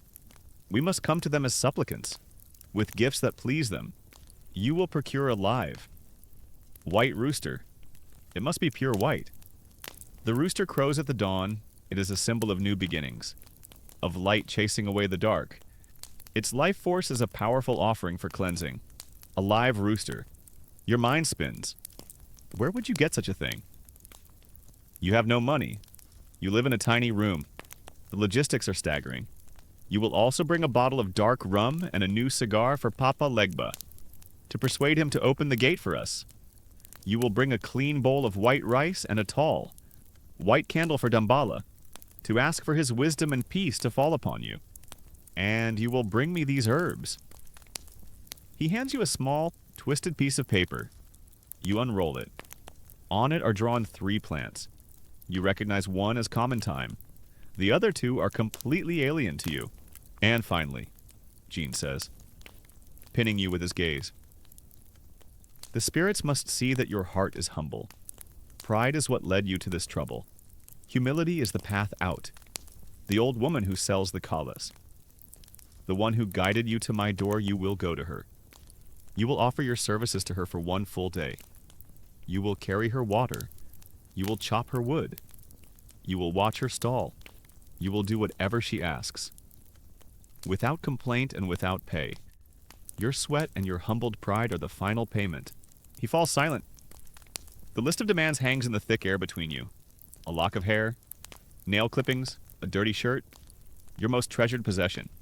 A live white rooster, rum, a cigar, rice, a candle, rare herbs, and a full day of indentured servitude.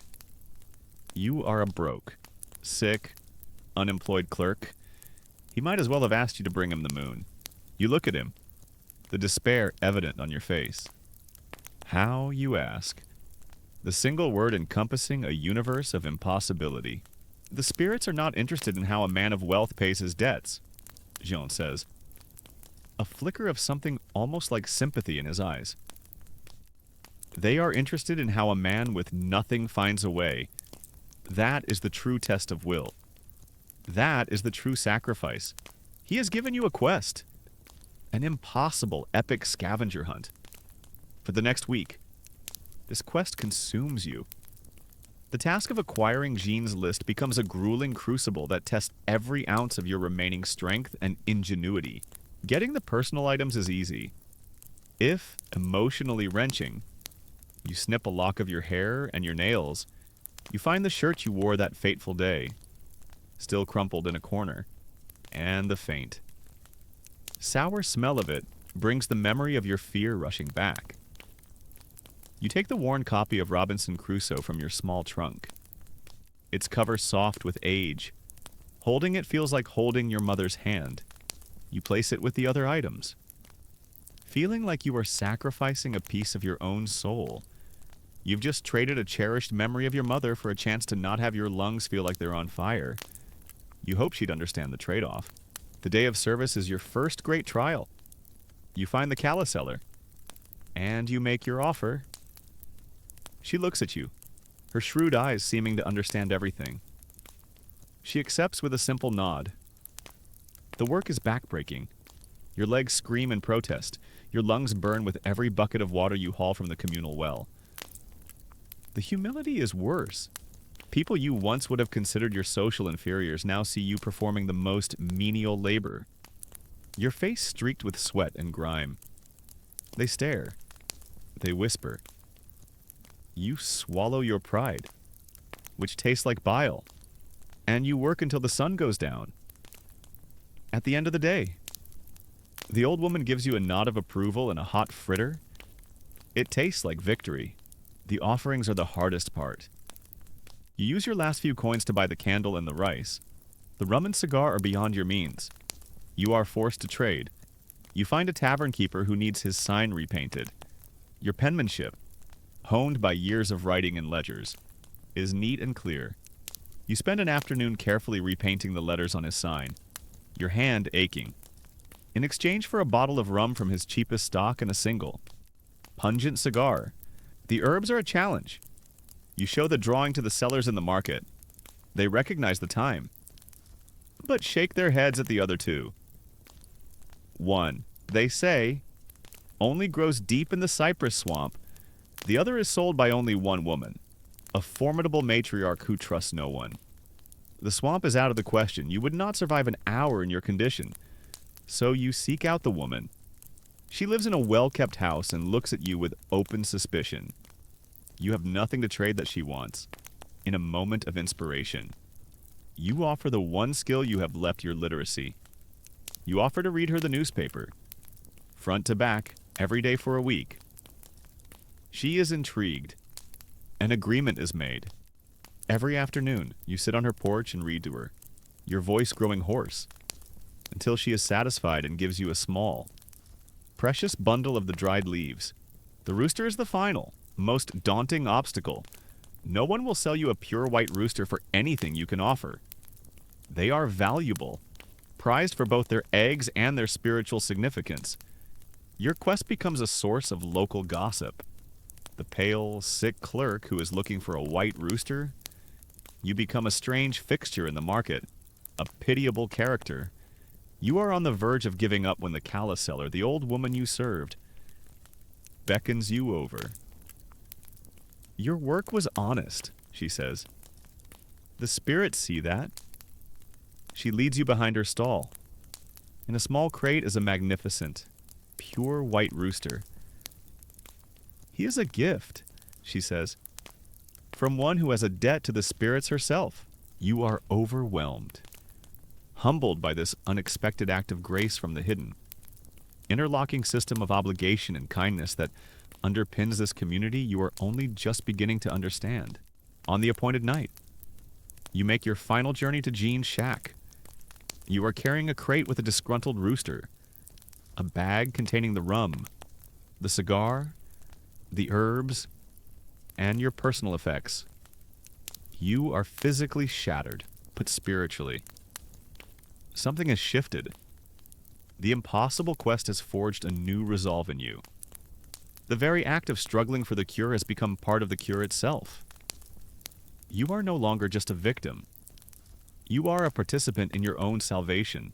You arrive and lay out the motley collection of items on the floor before Jean. The lock of hair, the dirty shirt, the book, the rum, the precious herbs, and the magnificent, struggling rooster. You have done it. You have paid the price. Jean inspects each item with solemn care. He holds the book for a moment, as if weighing the memories inside it. He uncorks the rum and sniffs it. He examines the rooster, his expert eyes checking its health. Finally, he looks up at you, and for the first time, you see a clear, unambiguous look of approval in his eyes. You have done well, he says, his voice resonating in the small, quiet shack. You have shown your will. The spirits will see your sincerity. The price has been paid. He turns toward the altar, its candles burning brightly in the dark room. Now, he says, his voice dropping low, filled with a new and formidable gravity. The real work begins. The air in the shack crackles with a palpable energy. The mundane world of sunlight and commerce feels a million miles away. This small, smoky room has become the center of the universe, a liminal space where the veil between worlds is thin. The real work, as Jean called it, is about to begin, and a profound, terrifying awe settles over you. You are no longer just an observer or a supplicant. You are the subject of the ceremony. The very ground upon which this spiritual battle will be fought, Jean moves with a deliberate, practiced grace. Every action is precise, imbued with meaning. He begins by taking a piece of white chalk and drawing a large, intricate symbol on the rough wooden floor in the center of the room. It is a veuve, a sacred sigil designed to call a specific loa. This one is a complex pattern of lines and hearts, interwoven with a key-like shape. You recognize it from your desperate studies. It is the symbol for Papa Legba, the gatekeeper. We must first ask permission to begin, Jean whispers, his voice a low chant. Papa Legba holds the keys. Without his blessing, the door to the spirits remains locked. He places the bottle of rum, the cigar, and a small tin cup at the intersection of the lines in the veuve. He lights the cigar, takes a single puff, and blows the smoke respectfully over the drawing. He then pours a small amount of rum into the cup, and another small amount directly onto the floor as a libation. He begins to chant in a low, rhythmic creole, his voice rising and falling in a hypnotic cadence. The words are foreign to you, but the intent is clear. He is speaking to Legba, greeting him, honoring him, respectfully asking him to open the way. As he chants, he takes up a rattle made from a dried gourd, filled with seeds or stones. The sound is sharp and dry, a rhythmic shk-shk-shk that seems to weave itself into the fabric of the air. Tightening the atmosphere, the candlelight flickers, casting dancing shadows on the walls that seem to move in time with the rattle. You feel a strange pressure in your ears, as if the very air pressure in the room is changing. It's a subtle shift, but undeniable. Something is listening. After several minutes, Jean falls silent. He seems to be listening to something you cannot hear. He gives a slow, respectful nod. Legba has opened the gate, he says, his voice returning to its normal register, though it still carries a weight of formality. He is merciful. The first step is complete. The door is open. Now, the cleansing can begin. Jean turns his attention to you. Take off your shoes and your shirt, he commands. You obey without hesitation, your trembling fingers fumbling with the buttons. The air feels cool against your bare skin. He instructs you to stand in the center of the veuve. Your feet planted on the chalk lines, you feel a strange tingling sensation where your skin touches the symbol, as if it is humming with a low-grade electrical current. Next, he prepares the items you brought. He takes the lock of your hair and your nail clippings and grinds them into a fine powder with a mortar and pestle. He mixes this powder with a handful of salt and some of the herbs he had you procure. He then takes your dirty shirt, the one that holds the memory of the curse, and lays it on the altar. He places your treasured copy of Robinson Crusoe beside it. He looks at the book for a long moment. A story of a man alone who learns to survive, he murmurs, more to himself than to you. A good anchor. Now comes the part you have been dreading. Jean picks up the white rooster. The bird is surprisingly calm in his hands. It's bright, black eyes watching everything. Jean holds the rooster in front of you, its feet dangling just above the floor. He begins to chant again. A different rhythm this time. A different set of words. He is speaking to the curse itself, addressing it as a separate entity, a malevolent presence that has attached itself to you. Then, he begins to brush you with the rooster. He starts at your head, sweeping the bird's soft feathers down over your face, your neck, your shoulders. The sensation is bizarre. The feathers light and ticklish against your skin. He moves down your torso, your arms, your legs, all the way to your feet. With each pass, he chants, his voice growing in intensity. He is not just brushing you, he is performing a spiritual transfer. He is coaxing the sickness, the malady, out of your body and into the bird. The rooster is acting as a spiritual sponge, absorbing the negative energy, the invisible filth of the curse that has been clinging to you. The rooster, which had been calm, begins to struggle. It lets out a squawk of protest, its wings fluttering frantically. Jean holds it firm, his grip like iron. He continues the brushing, his movements becoming more vigorous, more forceful. He brushes your legs, the source of the leaden heaviness. With particular intensity, he brushes your chest, where the fire in your lungs resides. You feel a strange lightness spreading through you, a coolness seeping into your muscles where before there was only a dull, heavy ache. The fire in your chest seems to bank, the smoldering embers turning to cool ash when he is finished. The rooster is visibly agitated, its feathers ruffled, its breathing ragged. Gion holds it up to the altar, murmuring a prayer of thanks to the bird for its sacrifice. Then, in a single, swift, and shockingly brutal motion, he wrings its neck. The crack of the bone is a sharp, final sound in the charged silence of the room. The bird goes limp in his hands. He has taken the curse into himself, and now he has taken the curse with him into death. Jean lays the dead rooster on your old shirt on the altar. He then takes the bowl of rice and the white candle you brought. He lights the candle and places it on the altar. For Damballa, he says, for the peace that was stolen from you. He begins a new chant, this one softer, more melodic. It is a plea for purity, for wisdom, for the cool, calming presence of the great serpent Loa. As he chants, he prepares a bath. He fills a large wooden tub with water and adds the mixture of salt, herbs, and your own powdered hair and nails. He also adds several other ingredients from his shelves, a splash of a sweet-smelling floral water, a handful of white petals, and a few drops of a milky white liquid. The water becomes cloudy, fragrant. The bath will wash away the last traces of the knot. He explains, it will cleanse your skin and your spirit.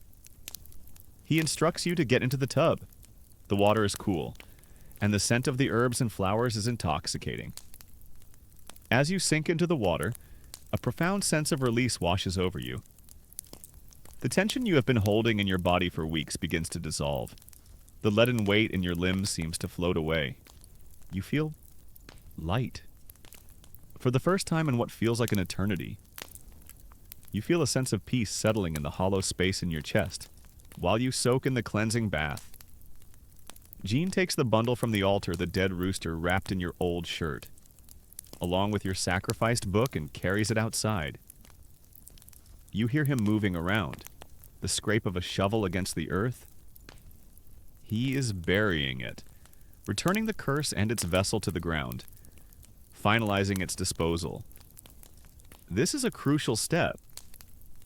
The negative energy must be properly disposed of, far from the home, so it cannot recontaminate the space. When he returns, he seems weary, the ritual having taken a toll on him as well. He helps you out of the bath and gives you a clean white cloth to dry yourself with. He hands you a simple white shirt and trousers, clean garments to symbolize your new, unburdened state. It is done, he says, his voice heavy with fatigue, but also with a quiet satisfaction. The knot is untied. The dog has been called off. The debt is paid. You stand there, in the clean clothes, your body feeling strangely light and new. The air you breathe no longer burns. It feels cool and sweet in your lungs. You take a deep, experimental breath. The first full, easy breath you have taken in a month. It is a miracle, but the work is not finished, he adds, his expression serious. A space has been cleared inside you. It is now empty. If you are not careful, something else will rush in to fill it. The fear, the memory of the sickness, It can become its own kind of curse if you let it. He walks to the altar and picks up a small object. It is a gris-gris bag, a small square of red flannel, neatly stitched and tied with a black string. "This is for you," he says, pressing it into your hand. "I have made it to protect you. It contains salt for purity, a piece of iron for strength, and the feather of the rooster that gave its life for you. It also contains a prayer to Ogun. To guard your path, wear it. Keep it on your person always. Do not let anyone else touch it. It is your shield now. It will help you hold onto the peace we have won tonight." You look at the small, soft packet in your hand. It feels warm to the touch. It is a tangible piece of magic, a physical manifestation of the spiritual power that has just saved you. "What now?" you ask, your voice filled with a mixture of gratitude and uncertainty. "Now, you begin again." Jean says, "Your old life is gone. The clerk is gone. You cannot go back. You have walked too far into the other world. You carry its scent now. You must build a new life, one that respects the power you have witnessed tonight. Be humble. Be grateful. Remember the price that was paid." He opens the blue door. Outside, the first faint, gray light of dawn is beginning to soften the edges of the night. The new moon has passed. A new day is beginning. The air is cool and clean. You step out of the shack, your bare feet meeting the damp earth. You feel the ground solid beneath you. The heaviness is gone. You turn back to Jean. The words of thanks you want to say feeling clumsy and inadequate. "How do you thank a man who has wrestled with spirits on your behalf?" He simply nods. A gesture of dismissal and blessing, all in one. "Go in peace," he says, and closes the door. Leaving you alone in the quiet dawn of the Treme, you stand there for a long moment. The gris-gris bag clutched in your hand. The world looks different. The colors seem brighter, the air cleaner. You are weak, exhausted, and you own nothing in the world but the simple white clothes on your back and a small flannel bag of magic. But you are free. The curse is broken. As you begin the walk back towards the city, your steps are light and easy. You are not the same man who stumbled down this path just hours before. You are a survivor. You have been to the edge of the abyss and back. You have been taken apart and put back together again. The social world you once inhabited, with its rigid hierarchies and disdain for the unseen, now seems like a flimsy, fragile thing. You have seen the power that flows beneath it. The world of spirits and sacrifices, of debts and offerings. The curse had become a public spectacle, a slow, visible collapse that isolated you from your community, your friends and colleagues, operating within the framework of conventional society. Saw your decline as a sign of physical illness or mental weakness. They whispered. They avoided you. They cast you out. Their fear was of contagion, of social awkwardness, of the disruption you represented to their orderly world. You became an outcast because you no longer fit within their narrow definitions of health and sanity. The social fabric, which you thought was strong, proved to be incredibly brittle. When faced with something it could not explain, it did not bend, it broke, casting you out. Now you are returning. But not to that world. You have been initiated into another one. The one that operates in the shadows and the swamps. The one built on kinship, shared belief, and mutual obligation. The callous seller, the tavern keeper, the woman with the herbs, they were all part of a network that ultimately saved you. They were the gatekeepers and guides to a world you never knew existed. You are no longer just a white clerk. You are something else. A man who owes his life to a voodoo priest in a community of believers?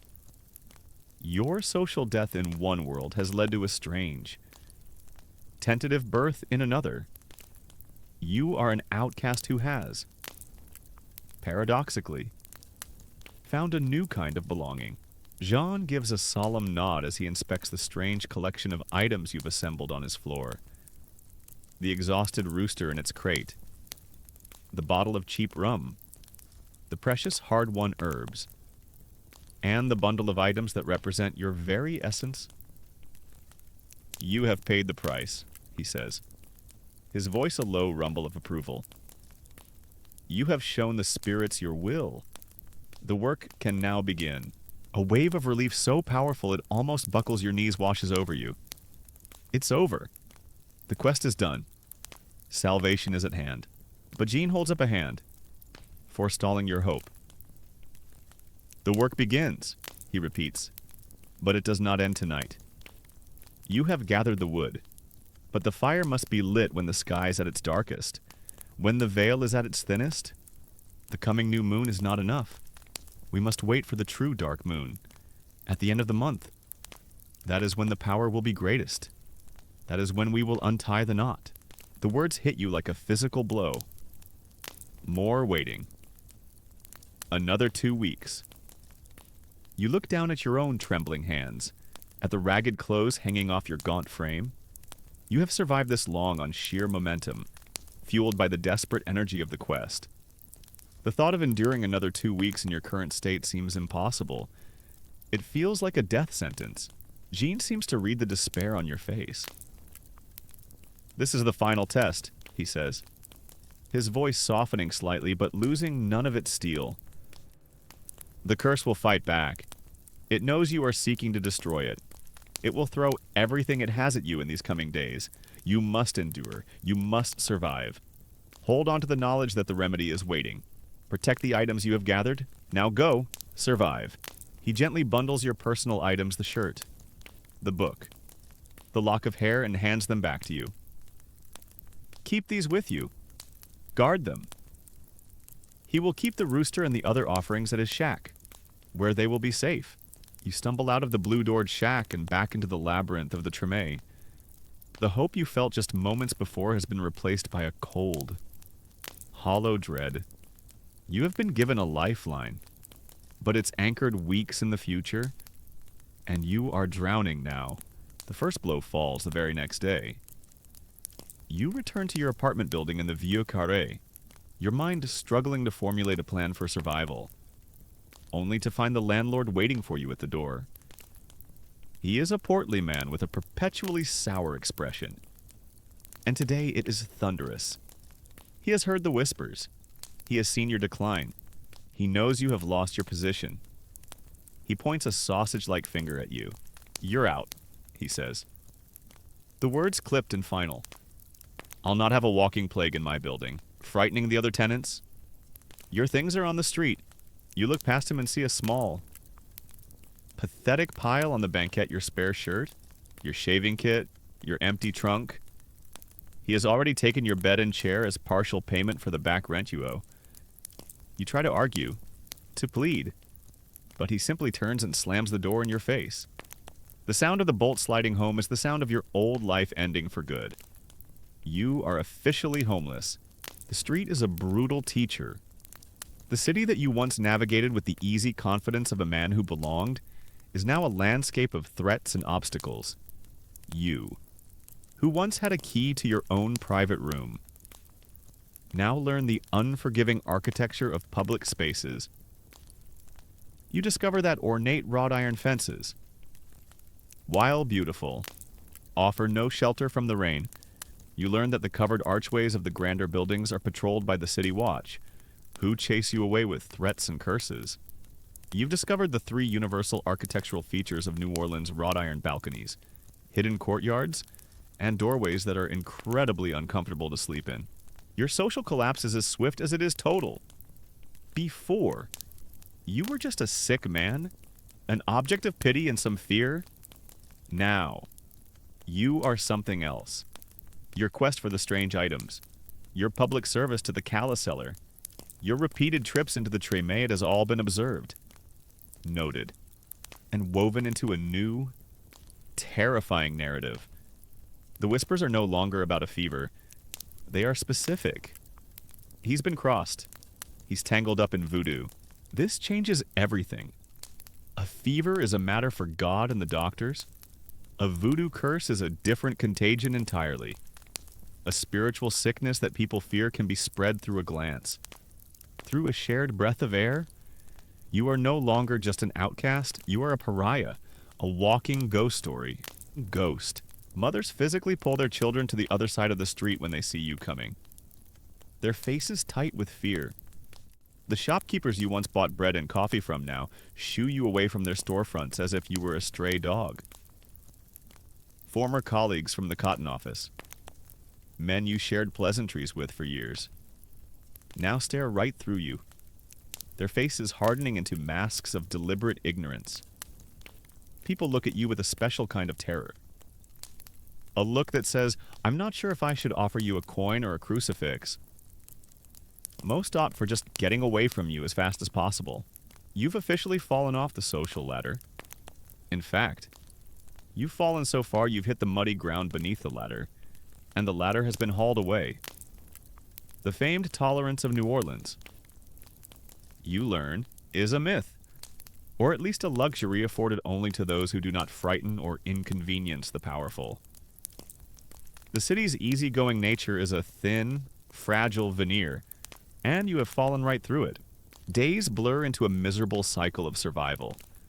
Your waking hours are consumed with a desperate, unending search for two things: food and a safe place to rest. You learn the city's secret rhythms, the ones known only to the dispossessed. You learn that the bakers at the edge of the market throw out the previous day's unsold, stale bread just after dawn. You learn to be there, waiting with the other specters of the street, to fight for a hard, dree crust. You learn which taverns have careless cooks who throw scraps into the alley, and you learn to compete with the rats for them. You learn the geography of poverty. You sleep in the stinking, narrow alleys behind the grand hotels, huddled against the brick for warmth. You find shelter under the damp, dripping arches of the riverfront warehouses. The smell of tar and mud a constant presence. You are constantly on the move, ever vigilant for the city watch. The calaboose, the city's notoriously brutal jail, is filled with men whose only crime was vagrancy. A run-in with the wrong patrol could mean a beating, imprisonment, and being forced onto a chain gang. A fate you are certain you would not survive in your weakened state. Your physical condition worsens under the strain of homelessness and malnutrition. The ache in your legs is a constant fire. Your cough becomes a deep, rattling affair that shakes your entire frame and turns heads on the street. You grow thinner, filthier.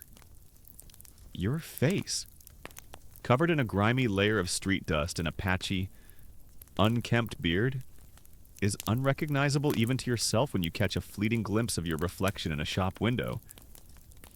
You are a wraith, haunting the edges of a city that has already written you off as dead. One afternoon, the gnawing hunger in your stomach becomes an unbearable beast.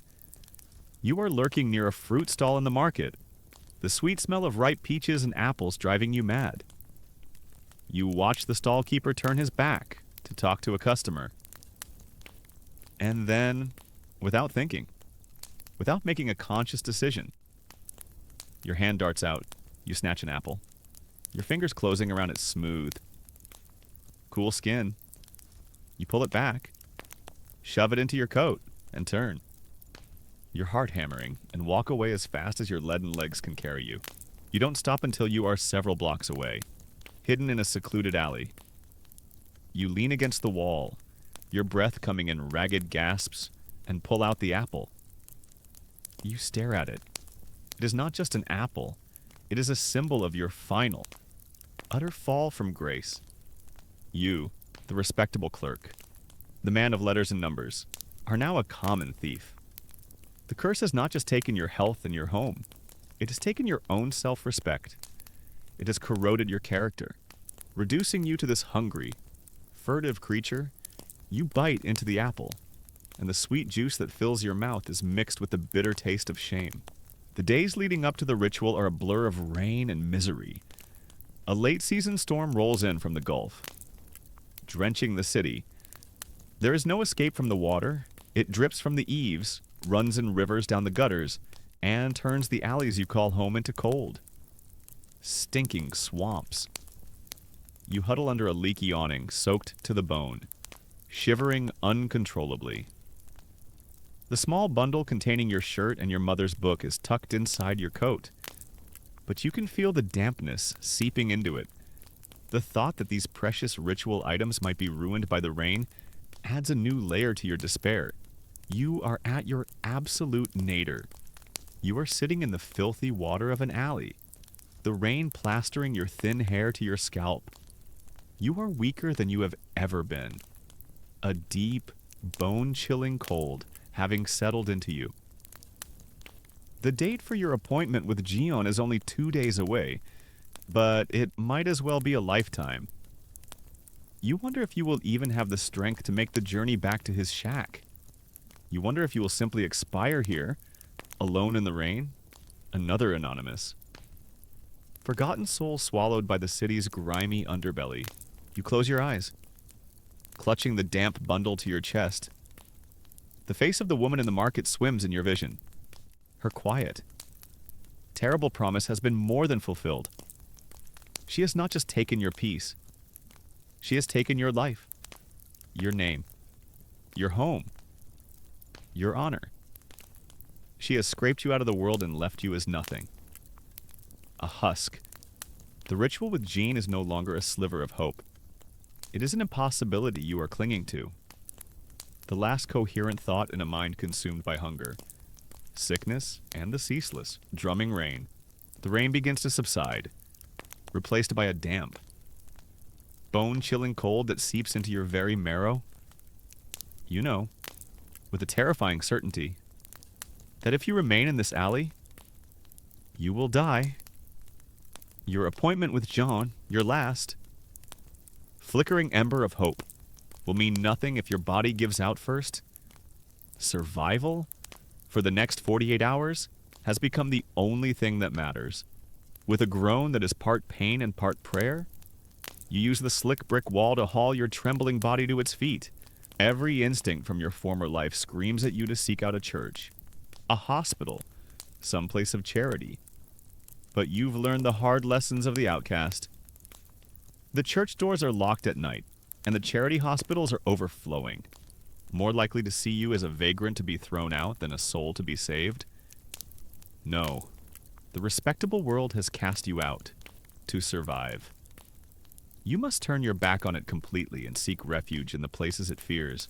There is one such place you know of by its foul reputation alone, the Serpent's Coil, a dilapidated tavern squatting near the docks, known as a haven for sailors waiting for their ships, smugglers trading illicit cargo, and gamblers who had been banned from every more reputable establishment. It is a place where fortunes and lives are won and lost over a game of cards, and where the city watch only ventures in large.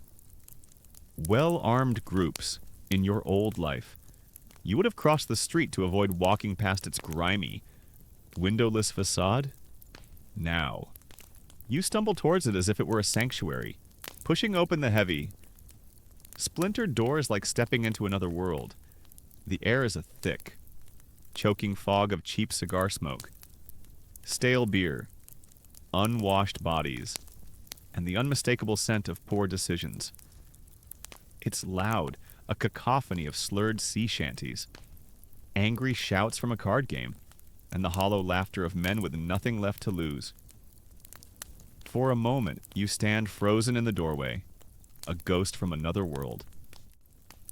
The room is dimly lit by sputtering whale oil lamps that cast everything in a greasy, yellow light. Every man in the room looks hard, scarred by the sea, by poverty, by violence. You, with your gaunt frame and haunted eyes, fit right in with the general atmosphere of despair. If not with the hardened muscle of the clientele, you try to make yourself invisible, shuffling over to a dark corner, hoping to simply absorb some of the ambient warmth. But your weakness is a scent, and this room is full of predators. A hulking sailor with a face like a slab of raw meat shoves you aside, sending you stumbling. "Get out of the way, Bone Man," he growls, just as you're about to retreat back into the cold rain. A voice cuts through the noise, sharp and surprisingly refined. Leave him be, Jacques. He's not worth the effort it would take to crush him. You look towards the voice. Sitting alone at a small, rickety table is a man who seems as out of place as you are. Put in a different way. He is thin and pale, but where you are ragged, he is impeccably, if shabbily. Dressed in a once fine coat, now frayed at the cuffs, his long, elegant fingers are wrapped around a glass of brandy. He has the weary, intelligent eyes of a man who has fallen from a great height. He might be 40 or 60, it's impossible to tell. This is a man who has seen better days, and he recognizes the same in you. He gestures to the empty chair opposite him. Hesitantly. You sit. The man studies you, a flicker of cynical amusement in his eyes. You have the look of a man who has had a profound disagreement with fortune, he says. His voice a low, cultured murmur. My name is Bastian, and you are...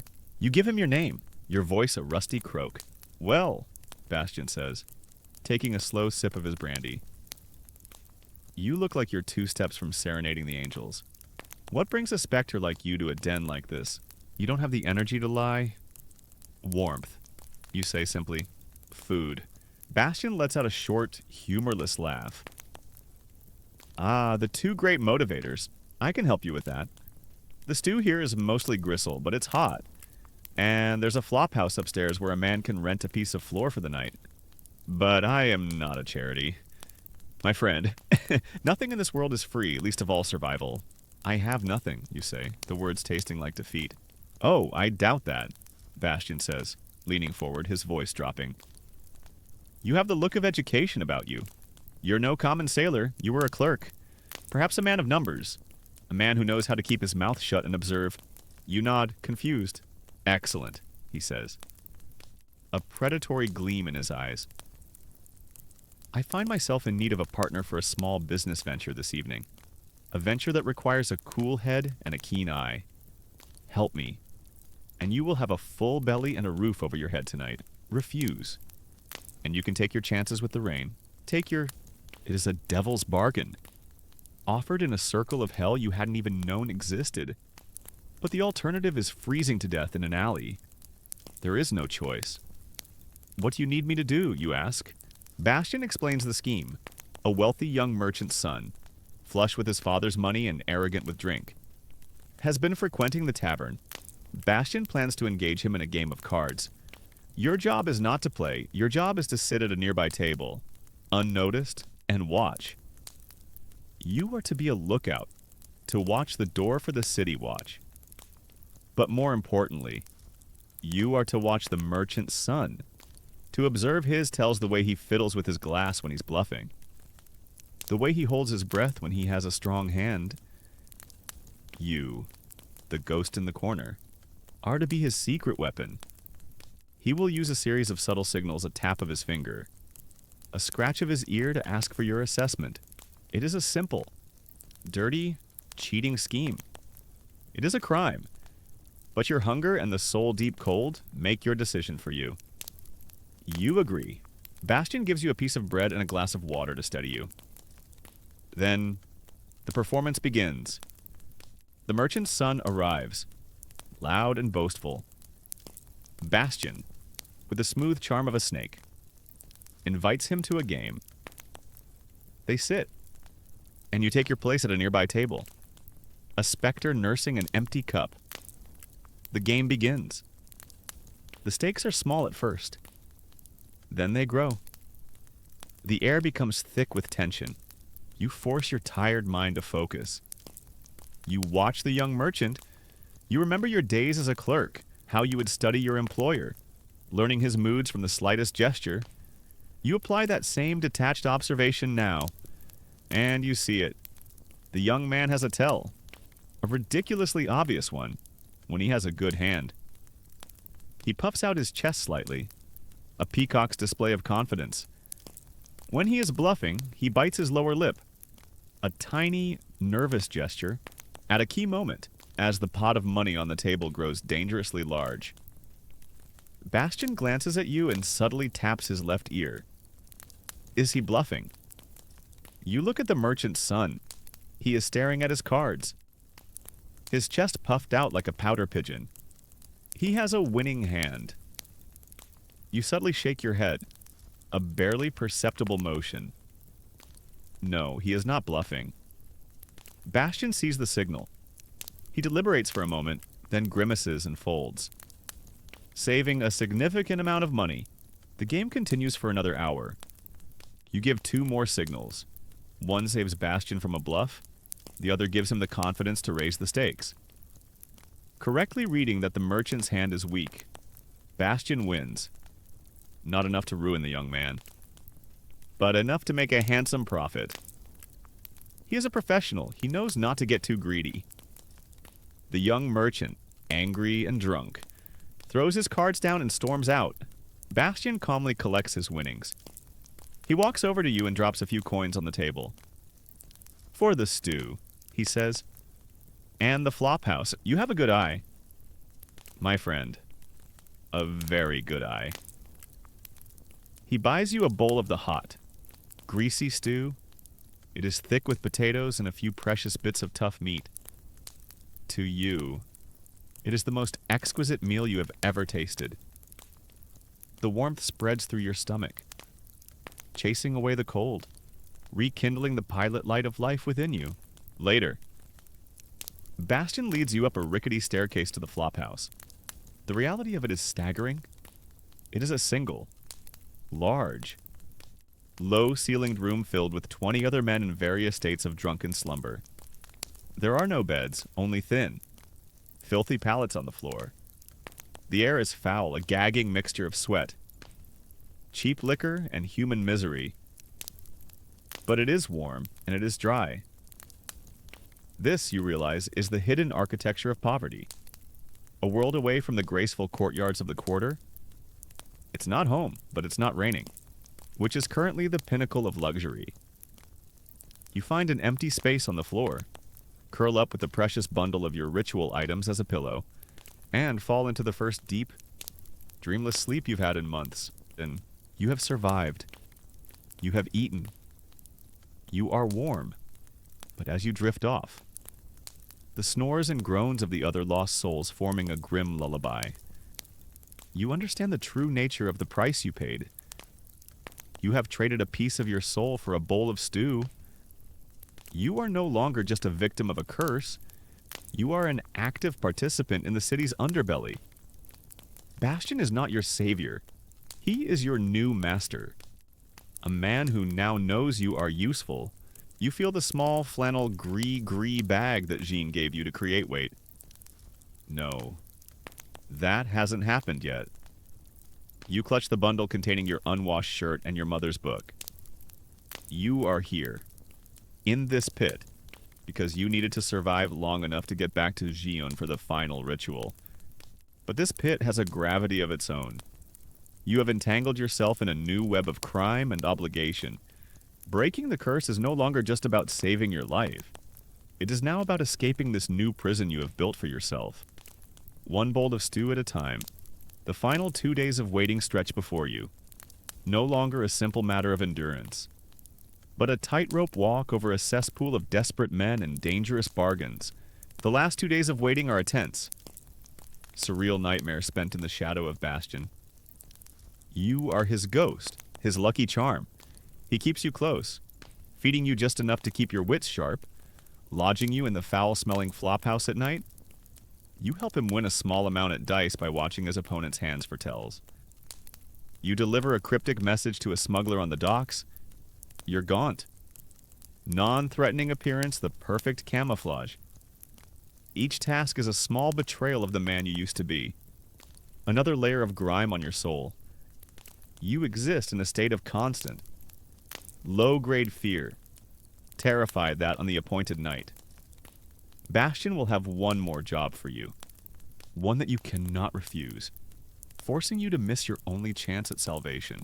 On the evening of the true dark moon, Fortune, for the first time in a long time, smiles upon you, Bastian, flush from his winnings, drinks himself into a stupor, and passes out at his usual table in the Serpent's Coil.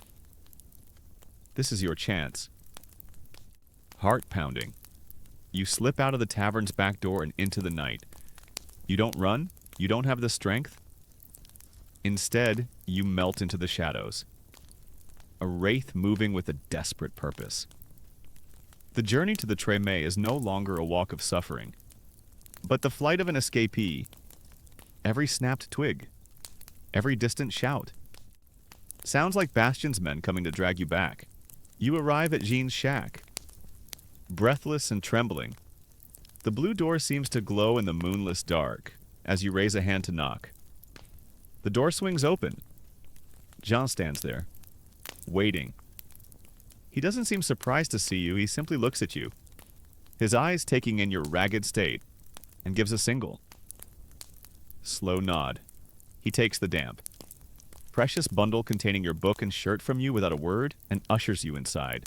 The moment you cross the threshold, the world of the serpent's coil, of Bastion and the Flophouse, dissolves. The air inside the shack is thick, heavy, and silent, charged with a profound solemnity. The altar is prepared, the candles casting a steady, sacred light. The white rooster sits in its crate, preternaturally calm. The offerings you fought so hard for are arranged with ceremonial precision. This is a holy space, a battleground, and the time for preparation is over. The time for confrontation is now. Jean begins by taking a piece of white chalk and, with smooth, practiced strokes, drawing a large, intricate symbol on the floorboards. It is a beautiful, complex pattern of intersecting lines, hearts, and crosses, all interwoven with a distinct, key-like shape at its center. A vevey, the sigil of Papa Legba, the master of the crossroads. To begin a great work, we must first ask the opener of the way to turn the key, Jean says, his voice a low chant. All roads pass through him. He arranges the offerings for the gatekeeper upon the chalk drawing the bottle of rum. The cigar. A cup. He lights the cigar, draws on it once, and exhales a plume of blue-gray smoke that hangs in the still air. A ghostly offering.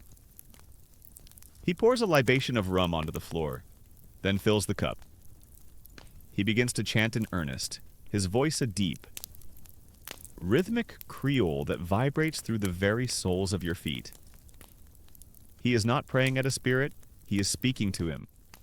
A formal greeting full of respect and deference.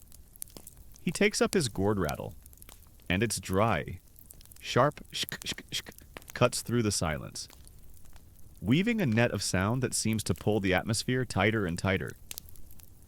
The candle flames dance. You feel a pressure in your ears, a subtle but distinct shift in the room's density. The silence that follows Jean's chant is heavier, more profound than the silence that preceded it. It is a listening silence. Jean stands motionless for a long moment before giving a deep, respectful nod. Merci, Papa, he whispers. Thank you. Father. The gate is open. Now, he says. Turning to you, it is time to face the dog that hunts you. He instructs you to remove your tattered shoes and shirt. You stand before him, stripped to the waist, your gaunt, pale torso a map of your suffering. He gestures for you to stand in the center of the vevey as your bare feet touch the chalk lines. A strange, electric tingle shoots up your legs. It is not unpleasant, but it is deeply, unnervingly strange. You are standing on consecrated ground, a bridge between worlds. Jean's movements become focused, intense. He turns to the rooster. He lifts the bird from its crate, holding it gently but firmly. The rooster is calm, its head cocked as if it understands its sacred purpose. Jean begins a new chant, this one harder, more confrontational. He is addressing the curse directly, calling it by name, challenging the power that sent it. He walks towards you, holding the rooster before him. Then, he begins the cleansing. He starts at the crown of your head, brushing you with the rooster's soft, white feathers, The touch is light, almost ticklish, but it carries an immense spiritual weight. He sweeps the bird down over your face, your neck, your shoulders. His chants growing louder, more insistent. He is not merely dusting you off. He is performing a profound act of spiritual magnetism, coaxing and commanding the invisible filth of the curse to leave your body and enter the bird. The rooster is your scapegoat, your substitute, the vessel that will contain your affliction. He moves down your chest, and you feel a coolness spreading where the feathers touch. A soothing balm on the fire that has lived in your lungs for so long. He brushes your arms, your hands. Then he moves to your legs. He works with fierce intensity here, sweeping the bird again and again over your thighs, your knees, your ankles, the very limbs that have felt like they were cast in lead. As he works, you feel the deep, grinding ache begin to recede. It is not an imagined sensation. It is a tangible release, as if tight. Invisible bands around your muscles are being methodically snipped. One by one, the rooster, so calm just moments before, begins to panic. It lets out a strangled squawk and begins to thrash in Jean's grip. Its terror is palpable. It is feeling what you have felt for months. It is absorbing your pain. Jean's grip is like iron. He does not stop. He continues the brushing, his voice rising to a powerful crescendo, commanding the last vestiges of the melody to leave you. He makes one final, forceful sweep from your head to your feet. Then, silence. The chanting stops. The thrashing stops. In one swift, fluid, and shockingly violent motion. Jean twists the bird's neck. A sharp, definitive crack echoes in the small room. The rooster goes limp, its life extinguished instantly. The curse, now fully contained within its body, is dead. Jean lays the bird's corpse reverently on the altar, upon the dirty shirt you wore on the day you were wronged. The transfer is complete, but the space must be purified. Jean moves to a large wooden tub. He fills it with water and begins adding the ingredients for a spiritual bath. A bane. First, the salt and herbs you brought. Then, a generous portion of the powdered mixture of your own hair and nails your personal essence. To reclaim your spiritual territory, he adds a splash of bright, fragrant Florida water and a handful of white rose petals from his own stores. The water turns a milky, fragrant white. The curse is dead, but its shadow remains. He says, the water will wash it away. He helps you into the tub. The water is cool and shocking at first, then deeply, profoundly soothing as you sink into the fragrant liquid. The accumulated grime of the streets, the filth of the flophouse, and the lingering psychic residue of your ordeal begins to dissolve. It is a baptism, a rebirth. The knot of anxiety that has lived in your stomach for months finally, fully, unclenches. You feel a peace so deep and absolute that it brings tears to your eyes. While you soak, Jean performs the final act of disposal. He carefully wraps the dead rooster in your old shirt, placing your sacrificed copy of Robinson Crusoe alongside it, your past, your sickness, and the price of your cure, all bundled together. He takes the bundle outside into the moonless night. You hear the rhythmic scrape of a shovel in the soft earth. He is burying it, committing the neutralized curse to the ground, ensuring it can never return. He returns as you are stepping out of the bath, his face weary but triumphant. He hands you a set of simple, clean white clothes. Dressing in them feels like shedding a skin. You are new.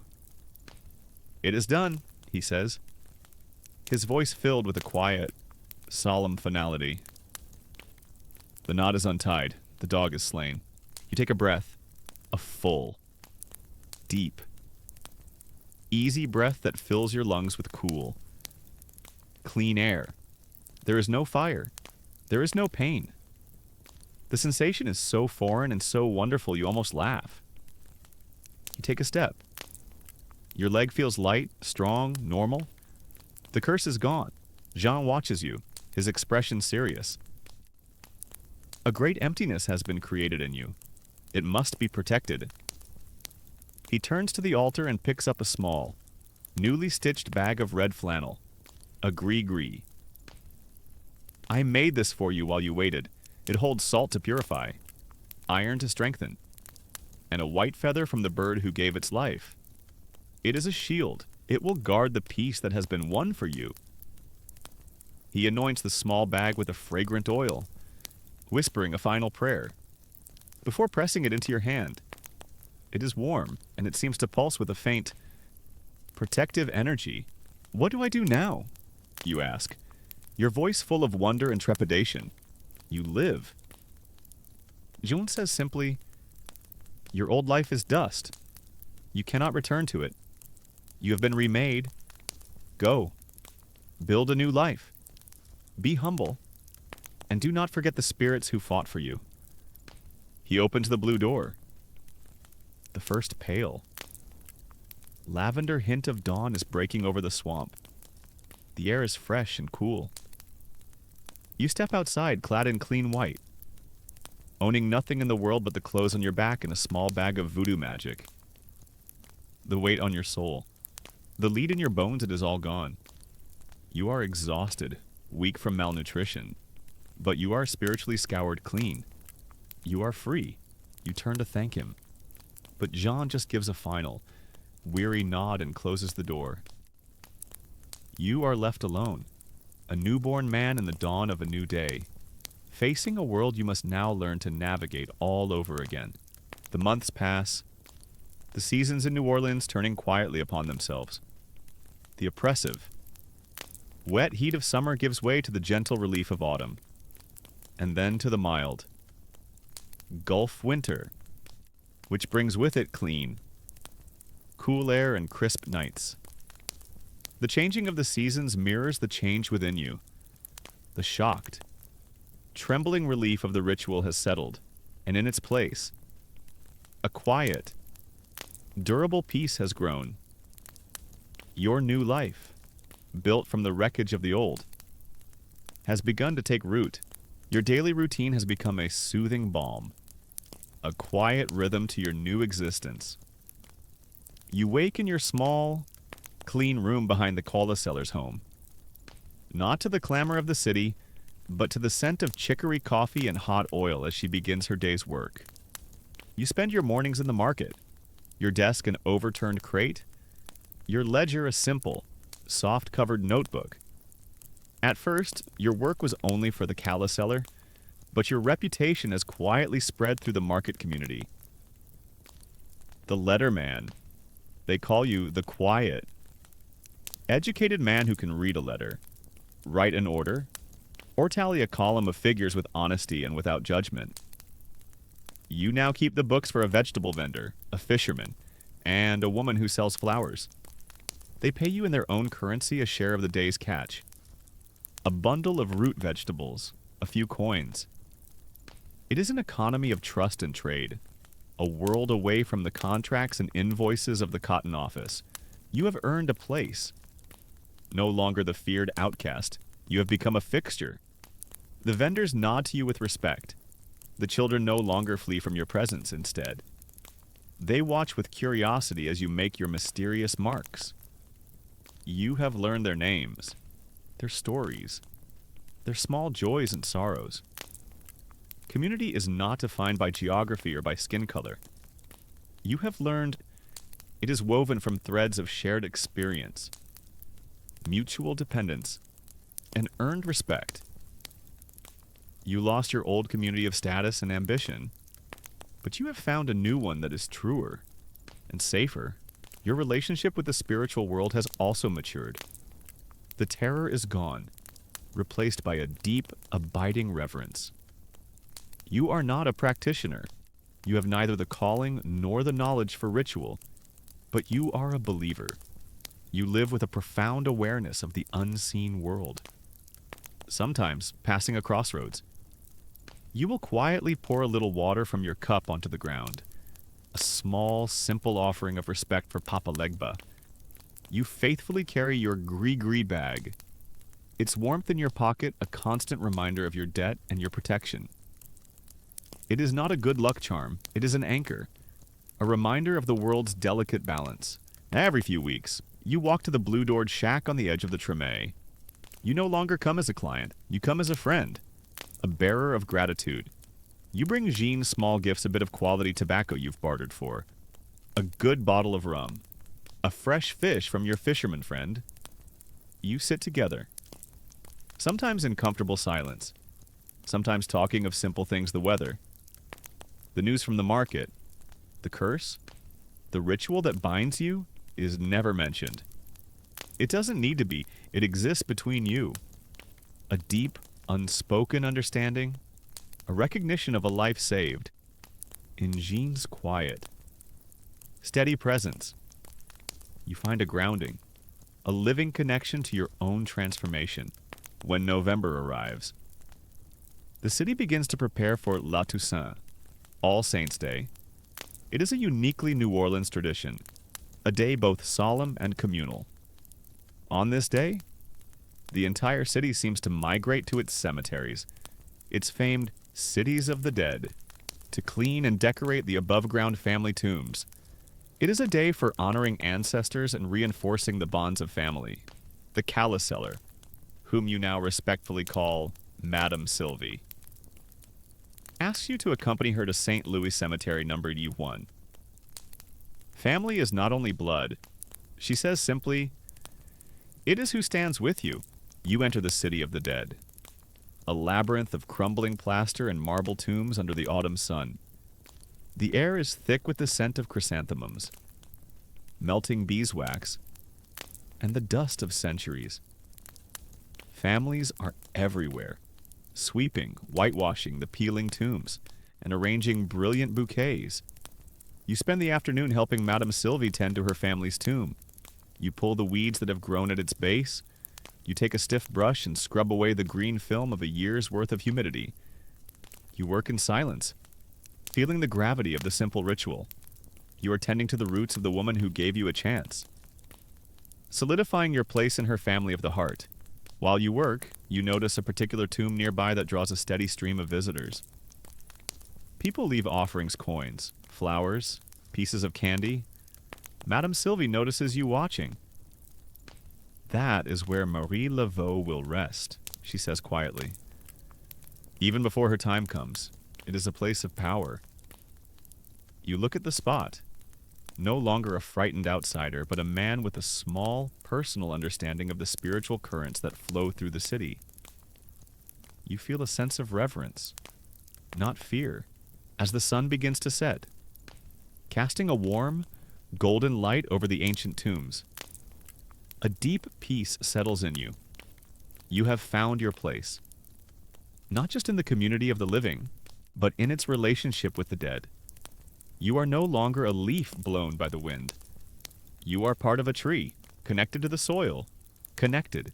A few days later, a final, quiet event closes the circle. You are in the market, tallying your ledgers, when a familiar figure catches the corner of your eye. It is her, the woman who cursed you. She looks older, more tired than you remember, haggling over the price of some vegetables. Just another old woman in the market. Your heart gives a single, reflexive jolt. But then, an astonishing thing happens. Nothing. There is no fear, there is no anger. The terror that haunted you for so long is gone completely, leaving not even a scar on your soul. You simply look at her, and in a moment of stunning clarity, you feel an unbelievable sensation, gratitude. She was the catalyst. She was the storm that destroyed the weak, rotting house of your old life. She forced you on a journey through fire, a journey that burned away the false, arrogant man you had been and allowed a new, humbler, truer man to be born from the ashes. her malice unintentionally. Was your salvation? She does not see you, or if she does, she gives no sign. You do not seek acknowledgement. You simply watch her for a moment. The woman who was the terrible god of your nightmare, now just a mortal in the afternoon sun. You give a slight, imperceptible nod, a private gesture of acceptance and release. Then you turn back to your ledger, to the small, precious life you have built, and you continue your work. And so, you find your place, not in the grand cotton offices or the elegant parlors, but in the rhythm of the market. Among the workers and the believers, yours is a quiet life, measured in small acts of loyalty and service. You are the letterman, the keeper of stories and sums for a community that took you in when you had nothing left. The night comes, and with it, a peace you thought you had lost forever. You are no longer haunted by the ghosts of your past, but held by the spirits you have learned to honor. As the sun sets over the city, staining the Mississippi River a burnt orange and violet, you sit outside Madame Sylvie's stall, sipping a hot cup of coffee. The sounds of the market are quieting now.